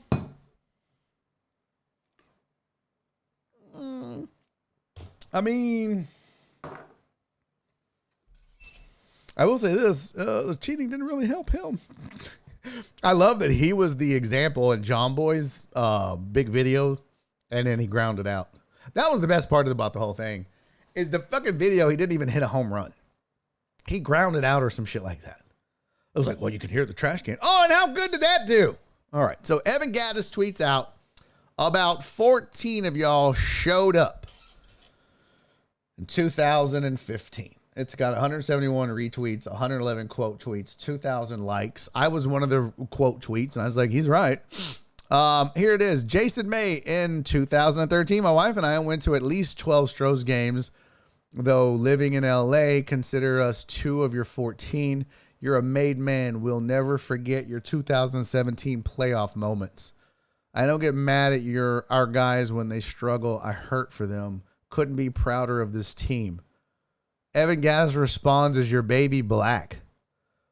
What? The fuck? What is he doing? What is Evan Gattis doing? Look, Michael Schwab's like, what the fuck? And he's like, who are you, man? Yeah, I think he got drunk. I think he got drunk. Man, I'm equally confused. I don't understand if there is a joke in there I don't get. What? Bro, what the fuck is happening? I don't have a career. Oh man, they pulled that out. He said ratio. Oh, fucking asshole.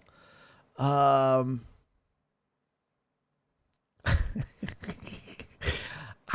don't understand. That's so confusing. What is this? Not that part. I'm behind fans are terrible until you meet face to face. Then it's all bro and cool. Wow. Okay. All right. I don't get that. I want to know where he got into it with Kobo. I don't know, Donna. That's what I'm trying to get to the bottom of.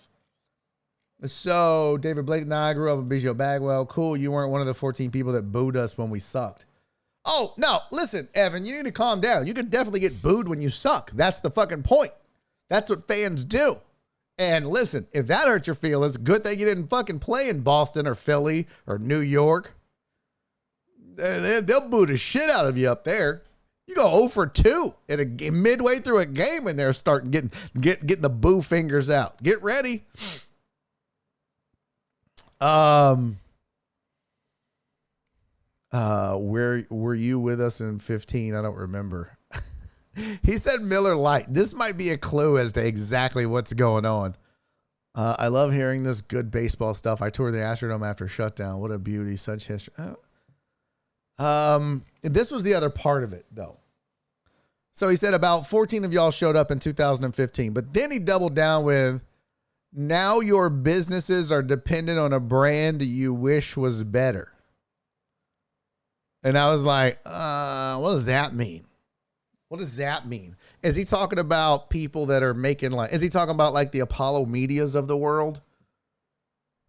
And I saw people mentioning Kobo. Is he talking about Kobos? Because I hate to tell you this, but if you picked on Kobos, you're a fucking moron, Evan Gattis. Because Kobo is across the street from fucking Minute Maid and made himself, the stop-in place for Houston Astro games. But that's smart. There used to be a bar called the ballpark at Union Station, the Bus, and that's where everyone went before an Astros game. That was back in the 1560 days. I don't know if it's still there. But just because Kobo is good at marketing, and just because Kobo is good at branding, don't get mad at him. He didn't build his business around the Astros. That's a shitty take if he said that about Kobo, because Kobo existed when it was over there. It's on my shirt. The motherfucker was over in like Atascocita or some shit. Nothing to do with the Astros. But when you move across the street from Minute Maid Park, you're kind of a bad businessman and let's just call it like we said, a fucking idiot. If you don't build a brand based on baseball at that point. It wasn't like Kobo was in Atascocita like, hey, come on over and get these, help me root on the Atascocita Astros. My man was just slanging birriadillas and fucking amazing brisket mac. Is it brisket mac? Boudin mac. Quesadillas. Oh, god damn the Boudin mac quesadillas.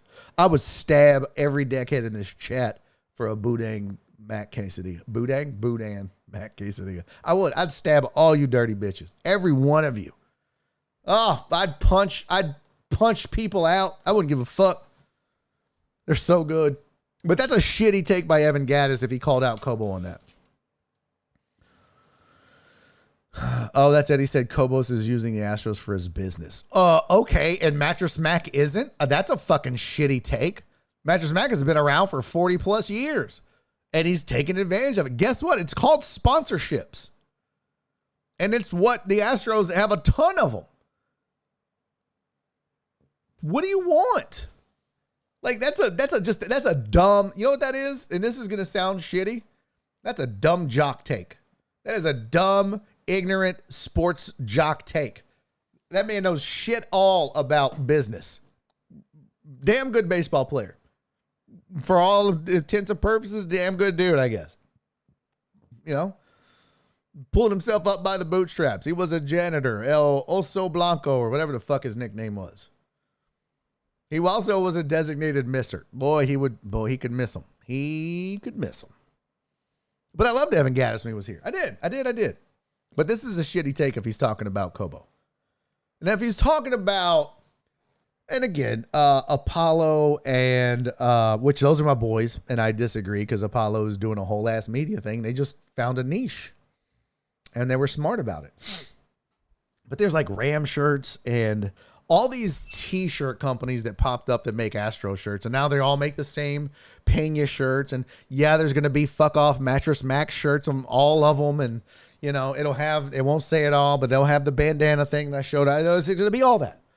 And they built their brand and their niche off of targeting a specific fan base. But guess what, Evan Gattis? Companies do that all over the fucking country. I mean, before Barstool went national, they targeted Boston sports. I mean, Barstool was Apollo back in the day. Now, some of these are just shirt companies, but again, and I mean, far be it from me to give away some secrets of what I'm planning, but if I owned a shirt company back in the day, and I might be launching a new one, I don't know. It's very possible. But when you do these things, people will always tell you, just like this show, have a niche, serve a niche. Like this show, probably part of the reason this show struggles to grow exponentially. We're growing. It's a slow, steady. We're the tortoise and the hare for sure. But we're slowly growing, right? But everyone has told me, well, one of the things you need to try to do is niche down. And I haven't done that. I mean, we're kind of niched into Houston because you guys, most of you in the chat are from Houston, but being on Twitch and getting the opportunities that we do, we get a lot of, guys and gals from all over the country. So it's good business. Yeah. John Boy started with the Yankees. Exactly.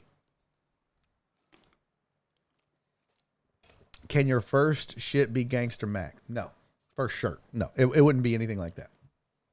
Yeah, no. I might share with you guys next week on the Patreon hour what the business is. I'm not ready to fully express it. I don't think it's going to be of interest to you guys necessarily. Maybe a few of you. But I tried to find and service a niche. I'll say that. Enroll in Rush Hour Rewards. Fuck you. Okay. Are we panicking? I don't wish the Stros were better. This team has the talent to win it all. Philly is hot, but a W tomorrow, and we all feel good about the series. Yeah, that's it too. I mean, Andrew Clay said something about momentum. There's no momentum in baseball. And I didn't want to get into the argument with him because we were delayed, but there's no momentum in baseball. That just doesn't exist. That's a fallacy. Momentum in baseball. If that were the case, every playoff series would be a sweep if there was momentum.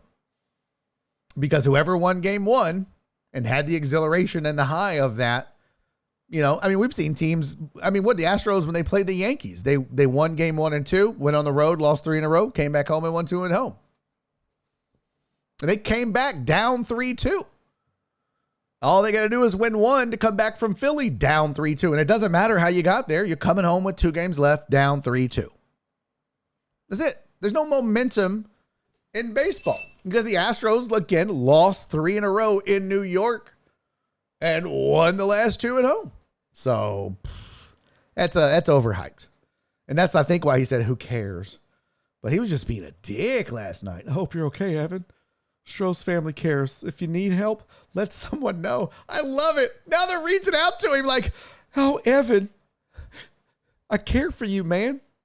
I'm here for you, buddy. I don't love you because you were an Astro. I love you because you're a human being, Evan Gattis. Would you sign the Spaceball?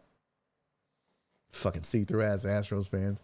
Charlie said I was there crying in 86 after I ran off my school bus in 86. So I put myself on the non-fair weather list. Can't tell you how much I paid attention to the minors from 20 to 2014. Also think we're just fine. This is important, friend. I love bringing up my boys to BP in 15. What? The good old days. I want to see where the Cobos thing happened. Does anybody have a link? Can someone link me? Link me in the charts. I've been an Astros fan. And then that's the other thing. All these fucking pandering ass Astros fans are like now having to prove their fandom. Well, I've been here since the dawn of time. I was here when they were the 45s and they was playing in the old stadium. Fuck. All right, Houston, time to run it back. Cobo watch party. I want to see. Fuck you, Evan Gattis. That's hilarious. Is that make a quote shit? Was this the fans just acted like they won the whole thing? Stros at 6. Dusty Baker leaving pitchers in an inning or 2 late is my favorite Dusty. Stop it, Cobos. It didn't matter. Let's see. That's the Gold Glove. I want to see. I'm tired. You are tired of it. Everyone is use your damn depth to stay in game. Bro, it did. Where is it? Oh, there it goes. I find a lot of Astros fans very disrespectful toward the Astros. Also, I must say the Astros players are being very disrespectful towards its fans. Love, fam. Fuck you. Fuck you, Tony. Big old titties. He just straight up said, fuck you. I think this is so funny. And I don't know who Orange Wagon Enjoyer is, but hell yes with the make it a quote. I love it. Fuck you. That's it. That's all he had. Oh my God. And like, what was this? Was this a whole ass separate tweet? Okay. We got to go to Evan Gattis' full timeline. So here we go. He said, also, I'm gonna say the Astros players are being very disrespectful towards his fans. And let's see, the responses were, fuck you, Hunter. Popcorn. Come the fuck on, guys. Let's get our shit together. Whatever, who said anything, it's a damn tweet. We're all here for one goal. It's for the Astros to bring back the chip. Oh, shut the fuck up. Oh my God, who is this? Who in the fuck is this? Who is this? Nimrod, sit the fuck down and shut the fuck up. Come on, guys, we're all here. Oh, he's swole, though. I'm not fighting that dude. Yeah, we're all here for one reason and one reason only. That's to bring back the chip. Bitch, you ain't playing. You ain't playing. I'm not playing. Gattis ain't playing. Cobos ain't playing. The fuck are you talking about? All we are is a bunch of swinging dicks arguing on Twitter. That's all we are. We're out here for the same reason. No, we're not. No, we're not. Because guess what? Anyone that has a say in the matter of what happens in the World Series isn't on fucking Twitter 10 hours ago. What a dumbass. Come on, guys. Come on. We're all here for one goal. Let's all row in the same direction here, people. Okay, settle down, Imrod, the fucking Twitter gym coach. Calm down. I'm not explaining this, truck driver pussy. I'm not going back fucking 30 minutes in the show. Oh my God. We're all here for one goal is for the Astros to bring back the chip. Level the fuck up. We can't be fighting against each other. Our boys need our full support. Oh my God, shut up. This is so ridiculous. That kind of that just makes me vomit. Like, bro, how old are you? And what weird fucking world do you live in? My bad. I have a job, unlike some people. Oh, bitch. You dirty bitch. How dare you, truck driver pussy, come in this chat and start speaking the truth? Huh? How dare you, sir? I will sick Evan Gattis on you. Did y'all see Gattis ask someone about having a black baby?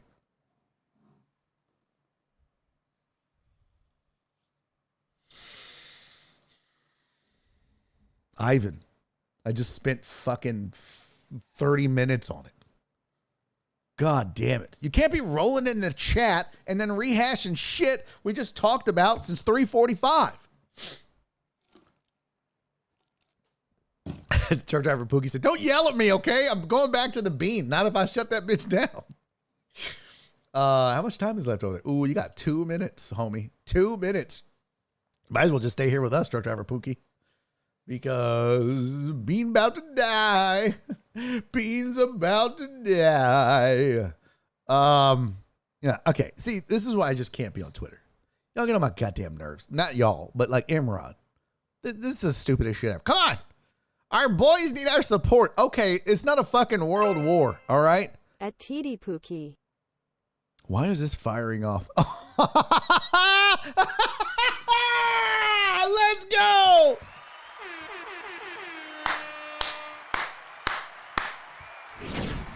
Oh, that's so fucked up. That is so fucked up. Flip. You dirty bastard, Flip. Truck driver Pookie's like, all right, the bean died. I'm back on Twitch. And Flip's like, no, you ain't, bitch. Not at least for 10 more minutes, you're not. I miss truck driver Pookie so bad. Oh, God. Oh, so sad. Y'all remember truck driver Pussy? He had the nicest pussy.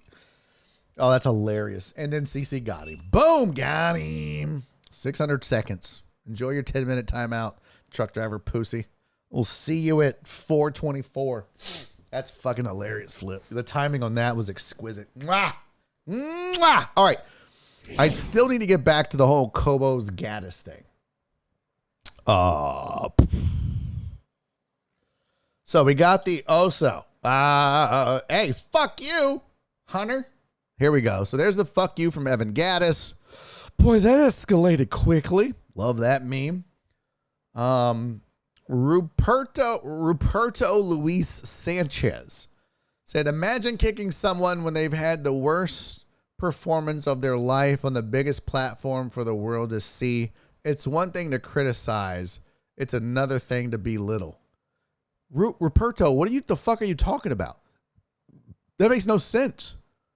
I'm talking about Cobos. Cobos using the Astros, okay? Astros not using Cobos, okay? Well, Cobos hasn't used anyone, first of all. Second of all, I said the Astros still win the series. Okay, who responded? What was the response we get there? What does the Astros winning the series have anything to do with it? Baseball's a sport based on failure. But some of you fans, as I like reading these like in what I think their voices would sound like, act as if these guys are going to be perfect. No, we don't. We really don't. Speaking of failure, you're a Yankees fan chiming in to two people that you've never met in your life. Get the fuck out, Dre. I love Dre just kind of getting in and mixing it up like, hey, you, Yankee fan, shut the fuck up. This is a fight amongst Houstonians, okay? You go back and be a Yankee somewhere, idiot. What reply did he get? Hey, if you're talking about Roop, you are wrong. Oh, here's Big Sarge getting in on it. Wait, you're wrong. I know him personally, and he just lives in New York. He is from Houston. Last I checked, he reps the city very hard. You got this one wrong, OG. Oh my God. You guys have no idea how much this drives me absolutely fucking insane. You got me, man. I was in no way being sarcastic. Have a good night, guys. Oh, shit. Kobo, God damn it, buddy. Can't go away like that. You got to talk some shit. Kobo's using the Astros. Okay. Astros not using Kobo's. Okay. What? Kobo's hasn't used anyone. I love that. Where's the rest of the responses, though? Was that it? I mean, if that's it, that's not much of, that's just a small dust up. You know what I'm saying? That's just a little dust up. I mean, that's not. What we need to be dealing with is figuring out what Gattis is going through. Fuck you. What do you want? So, I mean, y'all. Wow. Gattis was all right, my headphones just died. Gattis was drunk as fuck last night. Oh, I've seen this movie. Yeah, these tweets, this is drunk tweets. I have a lot of Astros fans very disrespectful towards the Astros. All right, fine. About 14 of y'all showed up. Now your businesses are dependent. Like, who disrespected who? Oh, so I'm saying these players are being very disrespectful towards his fans. Love, fam. Fuck you. Fuck you, Hunter. Oh, man, that was great. That is great. Shut up, Ross. This fan base is spoiled. Oh, and Yankee fan and Cowboy fan and the rest aren't. Let's see. Too many letdowns. Shut up. Respect is earned when they play in the World Series like they play getting to the series will show respect. Losing the World Series is old. This guy said, wow. Love the team, don't understand the manager. Fun fact, the manager has nothing to do with anything. I've told you all that before. Yeah, the managers get way too much blame for this shit. You should not have faith. Oh my God, this is amazing. This is amazing. Gattis pizza greater than Evan Gattis. No, that's Gattis. You didn't spell it right. All right, Evan Gattis. That being said, holy shit, the parade 2017. I was blown away by what it all meant to everyone, especially after Harvey. Welp, I suppose I'm not much different than anyone after all. Who said no show in the World Series? To get to the World Series, you have to be the best team in your league. Okay. I think it might be easiest to get banned from Twitter than actually delete your own account. Oh, he's so drunk. When will they have Twitter anonymous meetings? Because I need one. Fuck you, Comos. Fuck you, Hunter. Oh my God, he went straight up Tourette's on the Tourette's lady. Fuck you, Kobo. You don't even know you're disrespectful. Evan, we still love you, bro, and we'll be forever appreciative of what you guys did. Blah, blah, blah. We're just venting. Blah, blah, blah, blah. No one cares, bro. No one cares about you and your dumb Twitter take. Oh my God, write a book, dude. What the fuck?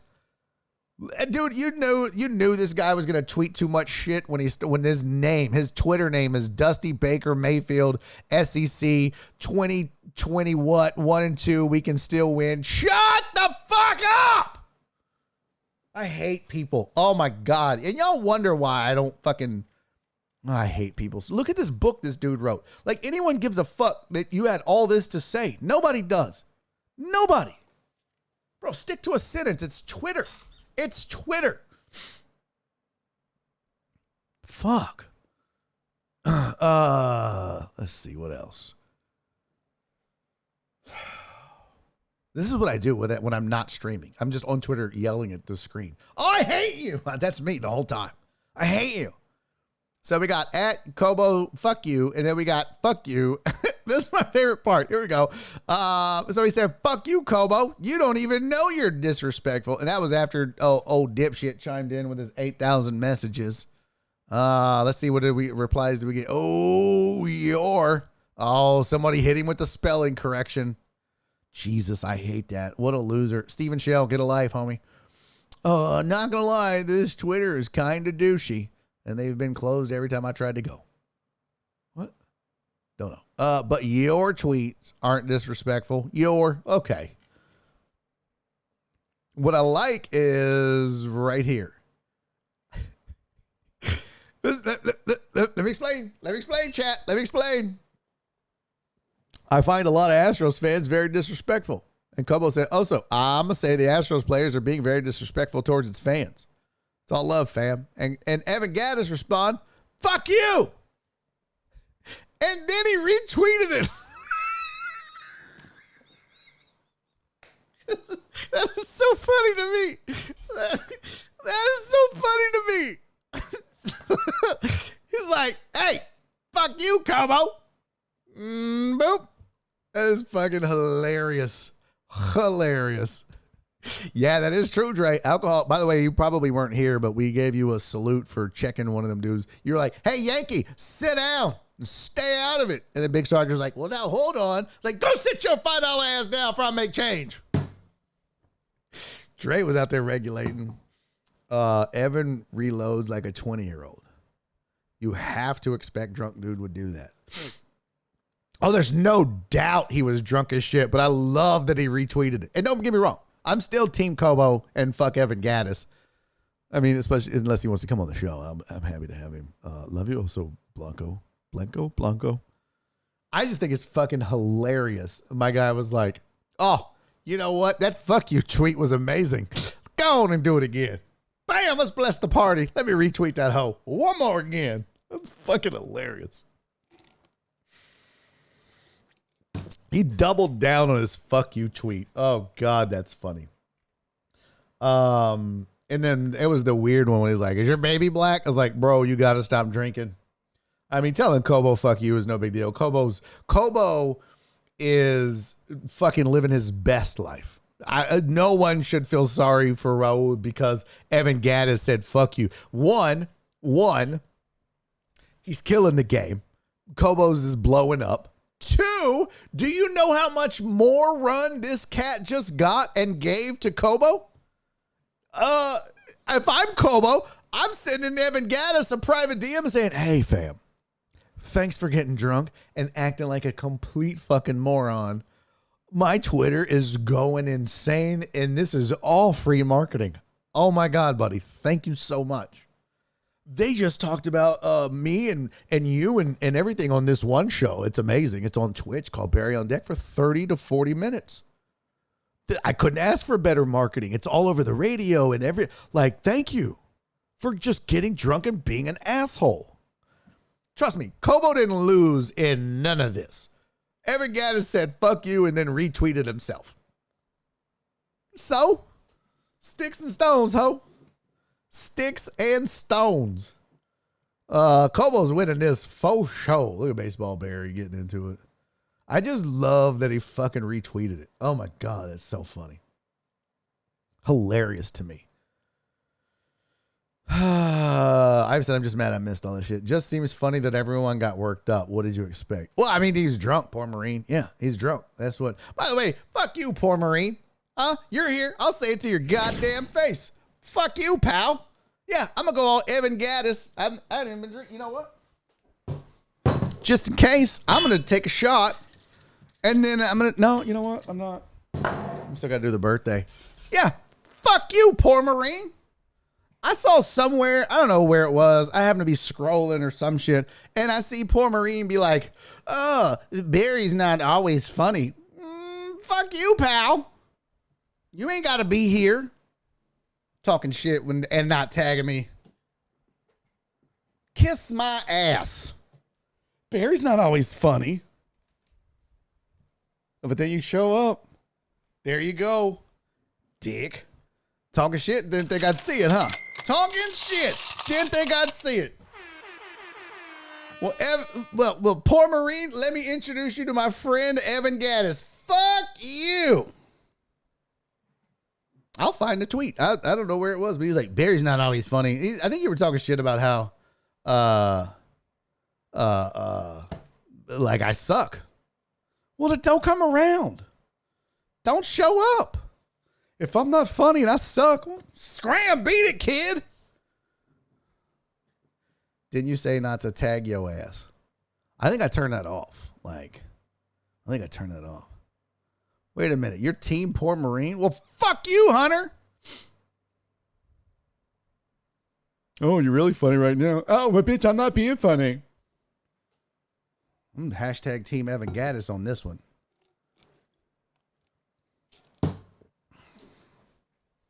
Fake ass. Evan Gattis hates barbecue. What?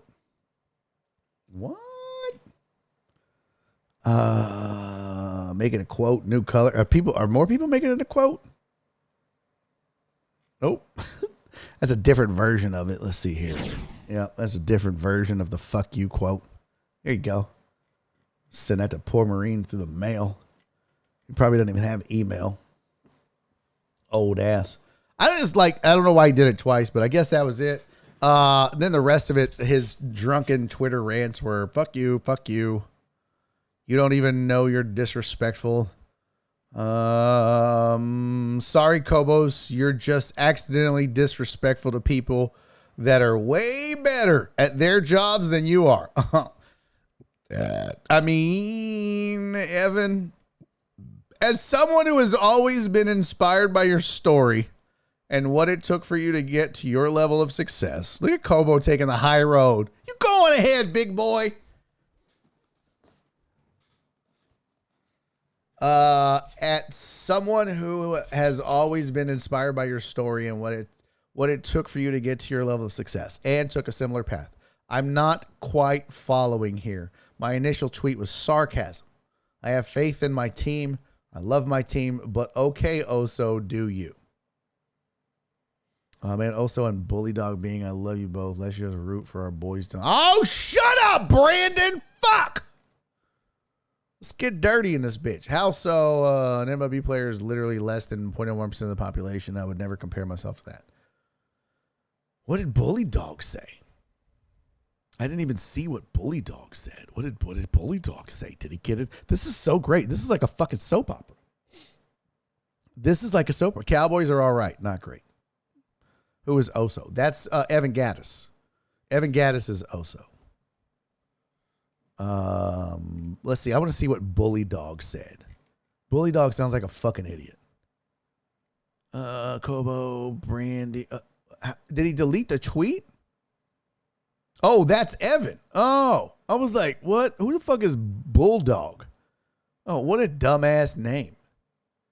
You're the white bear. Why the fuck are you Bulldog being? What? Here I am thinking it was fucking. Thank you, Christopher Reyes. And yes, scram beat it, Podbean. You're using up my system resources. This is just fascinating. Just absolutely fascinating. I wish I would have seen it last night. You best believe I would have been up in that mix talking shit to everybody. 100%. 100%. I'd have been talking shit. All right, so that was that. Poor Maurice, I need to go get back in my Twitter and find out what I said to Barry. You didn't say it to me. You said it about me to somebody else. Yeah, I don't say it to me. That's fine. That's one thing. I respect that. But if you talk shit about me, but don't like tag me or that's chicken shit. Ivan said, you should tweet Gattis and ask him how the hangover is. Truck driver Pookie's back. Fuck you, Flip. Oh, Evan Gattis on him. Fuck you, Hunter.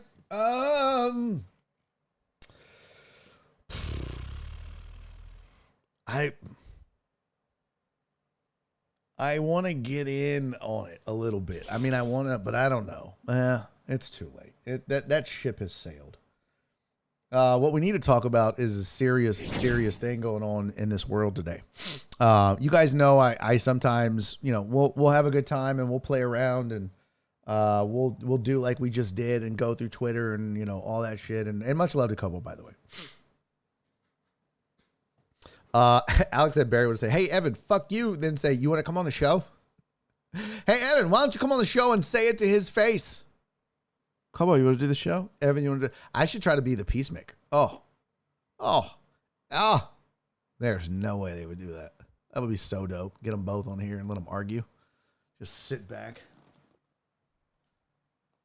Just watch Evan I just feel like Evan would be drunk on the show. He'd just be, you guys, I'm the white bear. And you are disrespectful as fuck. Cole will be like, also, but I really like your story. Hey! Fuck you! I dropped my cap. Burial mediation? Yeah, wouldn't that be dope? I'd love that. All right. Barry's backyard show. Oh, get him on the patio? Maybe Gattis was hungry and needed a Snickers. You're not yourself when you don't eat a Snickers, Evan Gattis. Steve-O, thank you for the 10 bits, buddy. Appreciate you, fam. That's just that shot got me fucked up. All right, we got to do this real quick. And then we have to pause. I know we're all having a good time. I got to clip that Mattress Mack one, though. I got to make that clip. I feel like that's social media worthy. Mattress Mack clip. That felt funny. Was it funny? Chat. Tony Dallas, thank you for the 100 bits, buddy. If I was going to make one clip from today's show, would it be the Mattress Mack trying to sell you a mattress while he fights you bit? Would it be anything from the Evan Gattis Kobo spat? What would it be? Would it be, I don't know. What would it be? I need to get better at that. You guys got to help me. Okay. Gotta chat. I need one suggestion for a 1 minute or less clip per day. That's it. That's all I need. I need one suggestion. That's all I'm asking for. One suggestion. Joel! Thank you for the 69. I like. Yeah, Alan, not a COVID call. I need one suggestion. That's it. That's all I'm asking for. And then I need one of you to edit it. And then I need one of you to post it. And then I need one of you to make it go viral. That's all I'm asking, chat. I don't feel like I'm asking for too much here. I say the words and then everyone does all the work. I feel like that's a good, I mean, are we all rowing in the same? Come on, Astros fans. We got to be here for our guys. Fuck that dude. Oh my God. All right. Donna said Mattress Mack selling mattresses while fighting. Okay, good. I felt like that was the one. That felt pretty good. All right. I'll try to clip it. Let's be real, chat. Chances are that'll probably never hit social media because when the show's over, I'll do a bunch of other shit that I need to get done, just like post-show work. I'll never cut the video because I'll be exhausted and tired. I'll go in there and warm up some pizza and get my fat ass on the couch And that'll be the end of it. Mattress Mack, we'll just say the video of Max sitting there during the Harper home run was bad. Okay, it just seems heated to be over a disrespectful comment. Cheer. Poor Marine, thank you for the don't try to make up for it now. You must have found the tweet. First of all, thank you for your generosity, Poor Marine. Thank you for the 1,000 bits. That's very kind of you. Thank you. Alan Denson, thank you for the 100 bits. Poor Marine must have found the tweet where he talked shit about me. And it was like, oh, I did say a bunch of mean shit about Barry. I guess I need to go apologize. Don't try to buy your way out of being an asshole now, Poor Marine. Alan Denson, thank you for the 100 bits. Jared Taylor, thank you for the 400 bits. Much love, everybody. And we got a hype train up in this bitch. Let's go. Donna, thank you for the 50 bits, sweetie.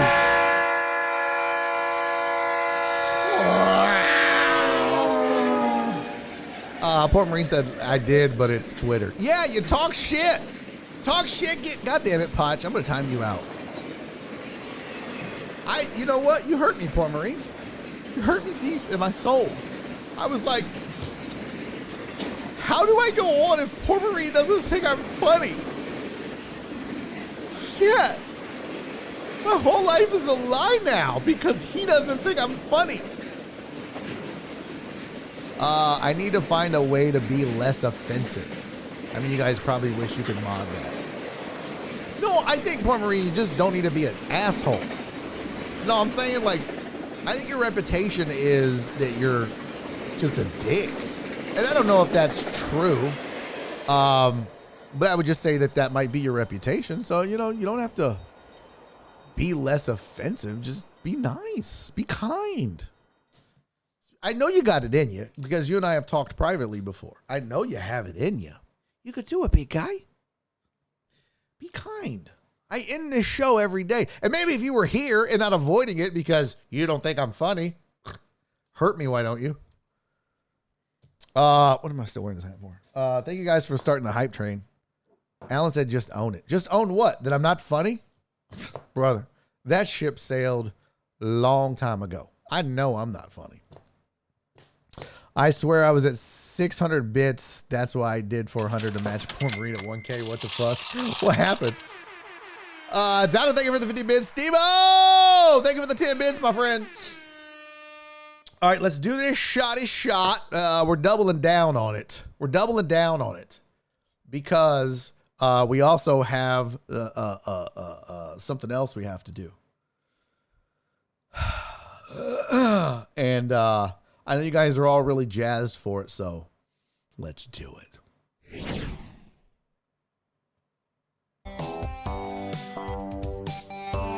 It didn't start right. It didn't start right. Nope. We got start that bitch over.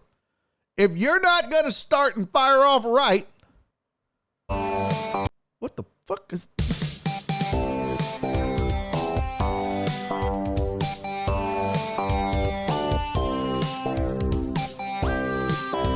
Let's go.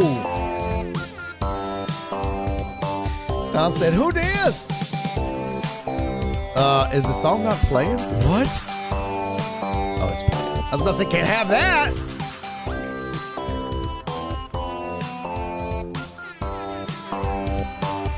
Yo, gotta say happy birthday, my dude. Christian Alonso, man. Thank you so much. I know you're not here all the time. I know you can't make it to the show, but gosh, dog it. When your boy lost his job at ESPN, folks like Christian Alonso stepped up, folks like you all in the chat stepped up, and joined the Patreon. And some folks don't even come to the show and haven't in forever. But they're still on the Patreon, and they're still supporting, and we still wish them a happy birthday. Just know this, chat. Everybody's like, who? Who the fuck is Christian Alonso? He's a Patreon member. And we, believe it or not, we have several that can't make the show, don't watch, but still support. Still. support your boy. And I appreciate that. And that does not, just because they're not here, it's not going to stop me from wishing them a happy birthday. So, Mr. Alonzo, my pal, my buddy, my friend, I appreciate you. We're friends on Facebook, so I say hi occasionally. But, homie, happy birthday, Christian. I hope you get roadhead or a hand job or whatever it is you're into. Get down to this funky beat. Cheers.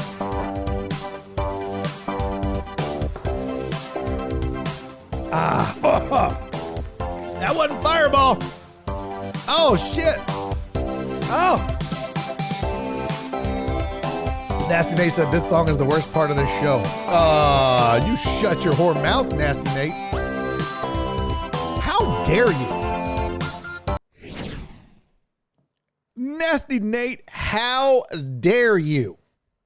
Nasty Nate said, I'm going to put it on the screen. Right here. Right here. Right there. On the screen. Nasty Nate, quote, this song is the worst part of this show. But happy birthday. End quote. Sir? I'll have you know I am the worst part of this show. How dare you disrespect me like that and give that title to that song? What is it? This is worst? Someone missed an interview earlier. This show or every show? I thought it was this show. I mean, every show. I think he meant just in general that the birthday song is the worst. Did you not like the interview, or was it just like, was your fan? Was it, I want to know for real. Was that like angering? Were you like, fuck, I just want to change the channel. I'm going to go somewhere else because I can't stand this guy. Is that what that was? Because I don't mind getting dissenting voices and shit on the show. Nate! It's too late now, Nate. You've hurt my feelings. That should be the intro song. Thanks, Alex. I think I'll make that change. Nate, thank you for the 100 bits, buddy. I love you too. I appreciate you. But you get it right, okay? I'm the worst part of this show, not the song. Steve-O said I logged off. You guys are soft. If that really bothered you, like for real, and I'm sure Steve-O's joking, but if that really bothered you, you're soft. Don't be soft. This is sports. We're supposed to have fun. It's like people that get mad when they hear dissenting political views. Like, who gives a fuck? Who cares? So the Philly guy was fucking pro Philly. Trust me. I did that hit in Wichita. Oh my God, I was a nauseating Astros fan. Astros in 6, blah, if you have blah, blah, blah. Just regurgitating Astros shit. Oh, they hated me. Okay. Steve-O, fuck you, Andrew Clay. You're disrespectful. I love it. I love it. All right, let's move on. We got 15 minutes left in the show. Hey, by the way, Hype Train is done. Thank you guys for the Hype Train. Level 2 Hype Train. No gifted subs, but 1,739 bits. That's amazing. You guys are amazing. Wind it up. We need a Yankee fan. Oh, I can get Yankee fans all day. Hell, we got one in our midst. BZH 420. Huge Yankees fan. I'm not going to put him on the show. I'm not about to start putting just people on the show randomly because they're fans of a team. No. All right, one thing I got to bring up, and then we need to get to this very important story. Jared, my wife probably is. I don't play the lotto just because dude, as many L's as I've taken. 2023, let me tell you something. I don't play the lotto as is because I'm just like lazy. Nora does. But I would definitely not play the lotto this year. This has been one of the worst years of my life, if I'm being honest. It's just been awful. And I just can't, why would I just waste money? Nothing good is happening this year, really. Now, I'll say this, Nora plays, and good for her. But I don't, I don't even know if she'd cut me in if she won, if I'm being honest. I think Nora would be like, well, you're on your own, loser. I'm out. I was going to tell you guys something, though. Fuck. I forgot what I was going to say. Oh, yeah. I definitely would not. The fun. Oh, shit. Well, headphones completely died. The funniest thing about this, I wonder if this will work. The funniest thing about this year is that when the year started, I made goals. I've hit none of them. And, oh, look, Anna Flores is calling me. Hey, Anna, fuck you, Anna. You spam calling bitch.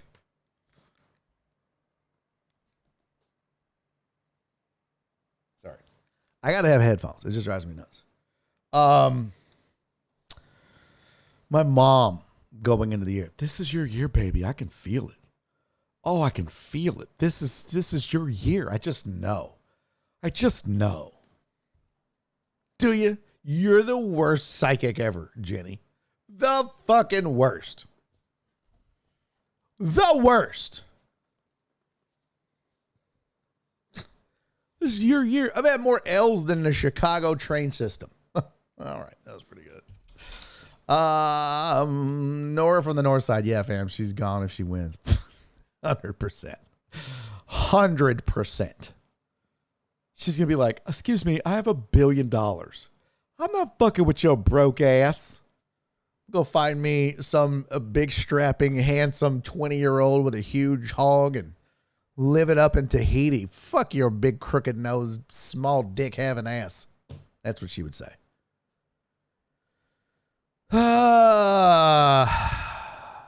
I just got the call. No way. What? I don't know what that is. What is that? I just got the same call. Oh, the spam call. Yeah. Man, stupid bitch. I can't stand that shit. Throw up for that joke. Okay. Steve-O, are you new? I've been making small dick jokes on this show since it began. I made them on the radio. I make them on stage. This is not a new bit, you guys. This bit has been around for ages. Don't hit me with the wow. This is just you haven't paid attention. Yeah. Thank you, VB. You guys haven't paid attention. Christopher Beta said, geez, Barry. What? Guys, y'all really think Nora would do? She wouldn't do that. Yeah. Oh no, it's not just a bit. It's true. I'm just saying, like, I make it a bit. It's not. Yeah, I'm not over here. I'm not over here with this huge hog, pretending like I don't. Come on. Dude disappeared forever. Who? I'm so confused. Okay, I don't know what you're talking about. Let's just move on. All right, we got to talk about this important. Oh, before we do this, I'm going to share with you the best gum on the planet. I don't want all your gum recommendations in the chat. Don't care.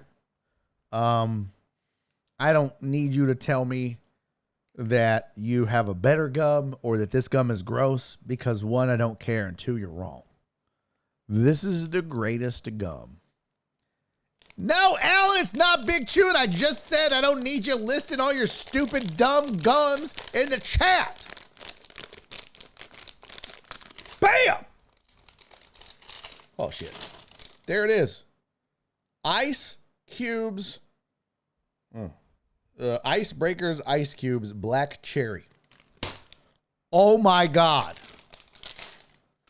So good. So good. All right, one more Big League Chew or Fruit Stripe, and I'm timing out this whole show. I'm going to time me out until 5 o'clock. You know what? It's not going to sit here and disrespect me and my gum choices. I don't think I'll just time this whole goddamn show out. That's what I'll do. Try me. See? I timed myself out. 10-minute timeout. Wind it up. Tidal Wave gum sounds a little familiar, yeah. What was it Squirt? Was that the one that had like the gooey shit in the middle? Yeah, truck driver Pookie would just like break them open and put them on his face as a kid. He was like, when I get older. What's up, Chewy? Holy shit. Long time no see, buddy. I tell you, yeah, I hadn't heard from Chewy in a hot minute, man. Chewy stopped fucking with me when I lost the TV show. Chewy was like, oh, you're not on TV no more? You're not important. I can't tweet with you no more. But yeah, Pookie used to take the squirt gum and he would cut a hole in it. And he would just put it on his face. He wouldn't even chew the gum. He'd just throw it out and get another one. That's how you do it. That's what he would do. That's what he would do in junior high. Barry is muted. All right.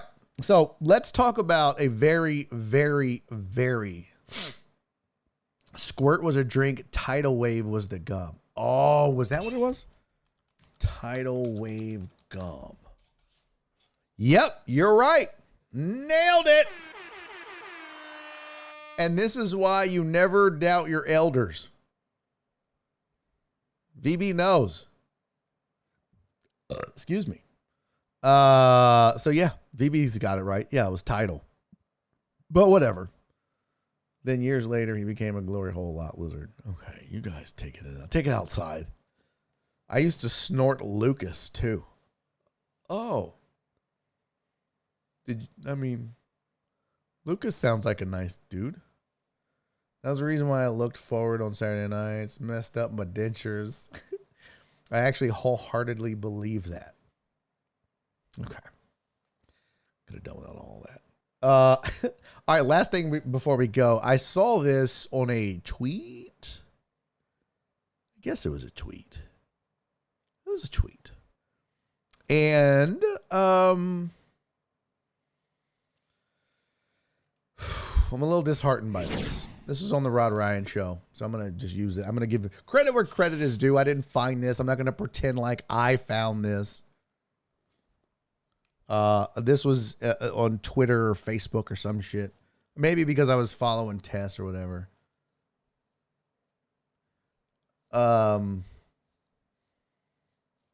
So they are remaking A Christmas Story. And they're calling it A Christmas Story Christmas. And this is all the characters in A Christmas Story are now grown-ass adults.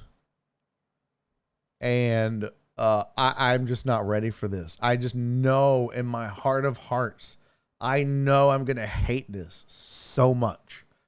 I know I'm going to hate it with the heat and passion of 1,000 suns. I'm going to hate it like Evan Gattis hates Kobo. I'm going to hate it like Evan Gattis hates barbecue and Twitter and sobriety. I'm going to hate it like Evan Gattis hates Astros fans. I'm going to hate it like Evan Gattis hates feeling nice and being good to people.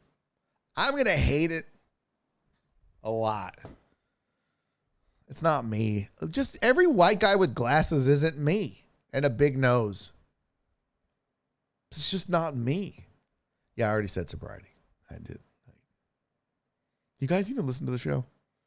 You just redo the jokes I say? Do you even listen to the show? BB, turn up your hearing aid. You're 137 years old. I have time to go back and redo all this shit. Hocus Pocus Part 2 was good with the original cast. Shut up. No one gives a shit. I don't want to watch this. Jared Taylor, you've never seen the original Christmas Story? Well, at least we know there is one person amongst this community who worships Satan. Chewy said, this is my first time seeing Barry on deck because of my work schedule. Now I only work weekends. Oh, nice. Well, I mean, sucks you lost your job. I'm sorry. At least you still work weekends. That's good. Vivi said, I try to listen like it might be my last. Yeah. You're that old. Lock it up. Okay. Never seen part 1 of Hocus Pocus. Oh, fuck. No one can. This is not about Hocus Pocus. This is about A Christmas Story. They're wanting to redo it. They're using some of the same cast, and I don't like it. Let's see. Where's the whole link? Here we go. Light it up. Mary Benjamis. Nope. I want, let's see. Noel next door. We need no. Oh, fuck no. Where's the A Christmas Story Christmas? These are all just Hallmark Channel bullshit, same plot line, dumbass shows. I need a Christmas Story. Look at this. Oh my God, this makes me nauseous just looking at all these dumbass shows. And then I got to sit around and watch it. This sucks. Where's the actual... Fuck. All right, well, I'm not clicking on that. I'm not falling for that again. Let's see. Oh, I fell for it again. What dude was this? Is that... Oh, that was Ralphie. That's the dude that shot his eye out. Boy, he didn't look the same at all. Ladies, is Ralphie hot now? Those blue eyes are piercing. And you can still see it though, right? You can still see it. What did Truck Driver Pookie say? Christmas Story 1, Die Hard 2, in order of favorite Christmas movies. All right. Yep. That is a bannable offense, Truck Driver Pookie. And let's see, where is he at in the chat so I can get his name? There we go. Truck Driver Pookie. Timeout for, let's see, do we want to ban him? Or do we want to, let's see, block? No. Where's the timeout at? Manage, whisper, follow. Oh, he's been timed out 10 times. 2 bans. He's been banned twice. Let's see. Where's the timeout at? I don't know how to time people out from here. He said, fuck y'all. No, bitch, you're the one that brought it up. You're the one that brought it up. Let's see. Where is it at? Truck Driver Pookie. Ah, there we go. Ban Truck Driver Pookie. Timeout. You know what? I'm going to leave it up to chat. We got 3 minutes left. I'm going to run a poll for 3 minutes. Do we time out Truck Driver Pookie or do we ban Truck Driver Pookie? There you go. What do we do with TD Pussy? Ban? Or we'll do I don't know, is 100,000 seconds a lot? We'll do a 1 week ban. No, we'll just keep it simple. Ban or timeout. Let's just leave it up to the people. I'm not going to make the decision. Chewy said timeout. All right, here we go. What do we do with TD Pussy? You have 3 minutes, chat. You got 2 minutes now. The show ends in 2 minutes. Crystal, definitely not first. It's 4:58, little mama. 4:58, Crystal. You show up at a show that ends at 5 o'clock at 4:58 and you yell first in the chat. You're the worst person on the internet, Crystal. Welcome to the show, sweetie. You're never late when you're here. Todd, make room for me. In the arms of the angel, fly away. Hey, you know what the good news is, though, about the Astros losing? We don't have to see Todd's girlfriend's ass no more. Pretty happy about that. Ain't gonna lie. I was pretty happy about that. I don't need to see that on my timeline. I just want to be able to scroll in peace. Say hi to Todd. Do y'all remember Truck Driver Pookie? Do I get a timeout? No, Chewy, you only, I have one serious major rule, and it's you don't bring up Die Hard being a Christmas movie. That's it. That's it. And some people like to do it and think that it's a joke and that I'm playing. And I take this very serious. Very serious. Well, that's just in general correct spelling. I'm just saying on the show in the chat. Yeah. Perry said, what happened? Oh, Truck Driver Pookie got outside of himself. That's what happened.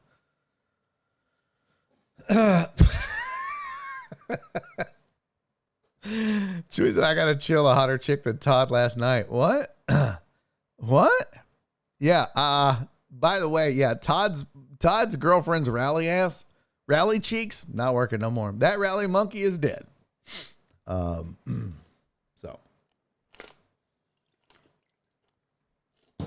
Okay. We got to get out of here. 5 o'clock. And the results are in, folks. We have the results of our poll.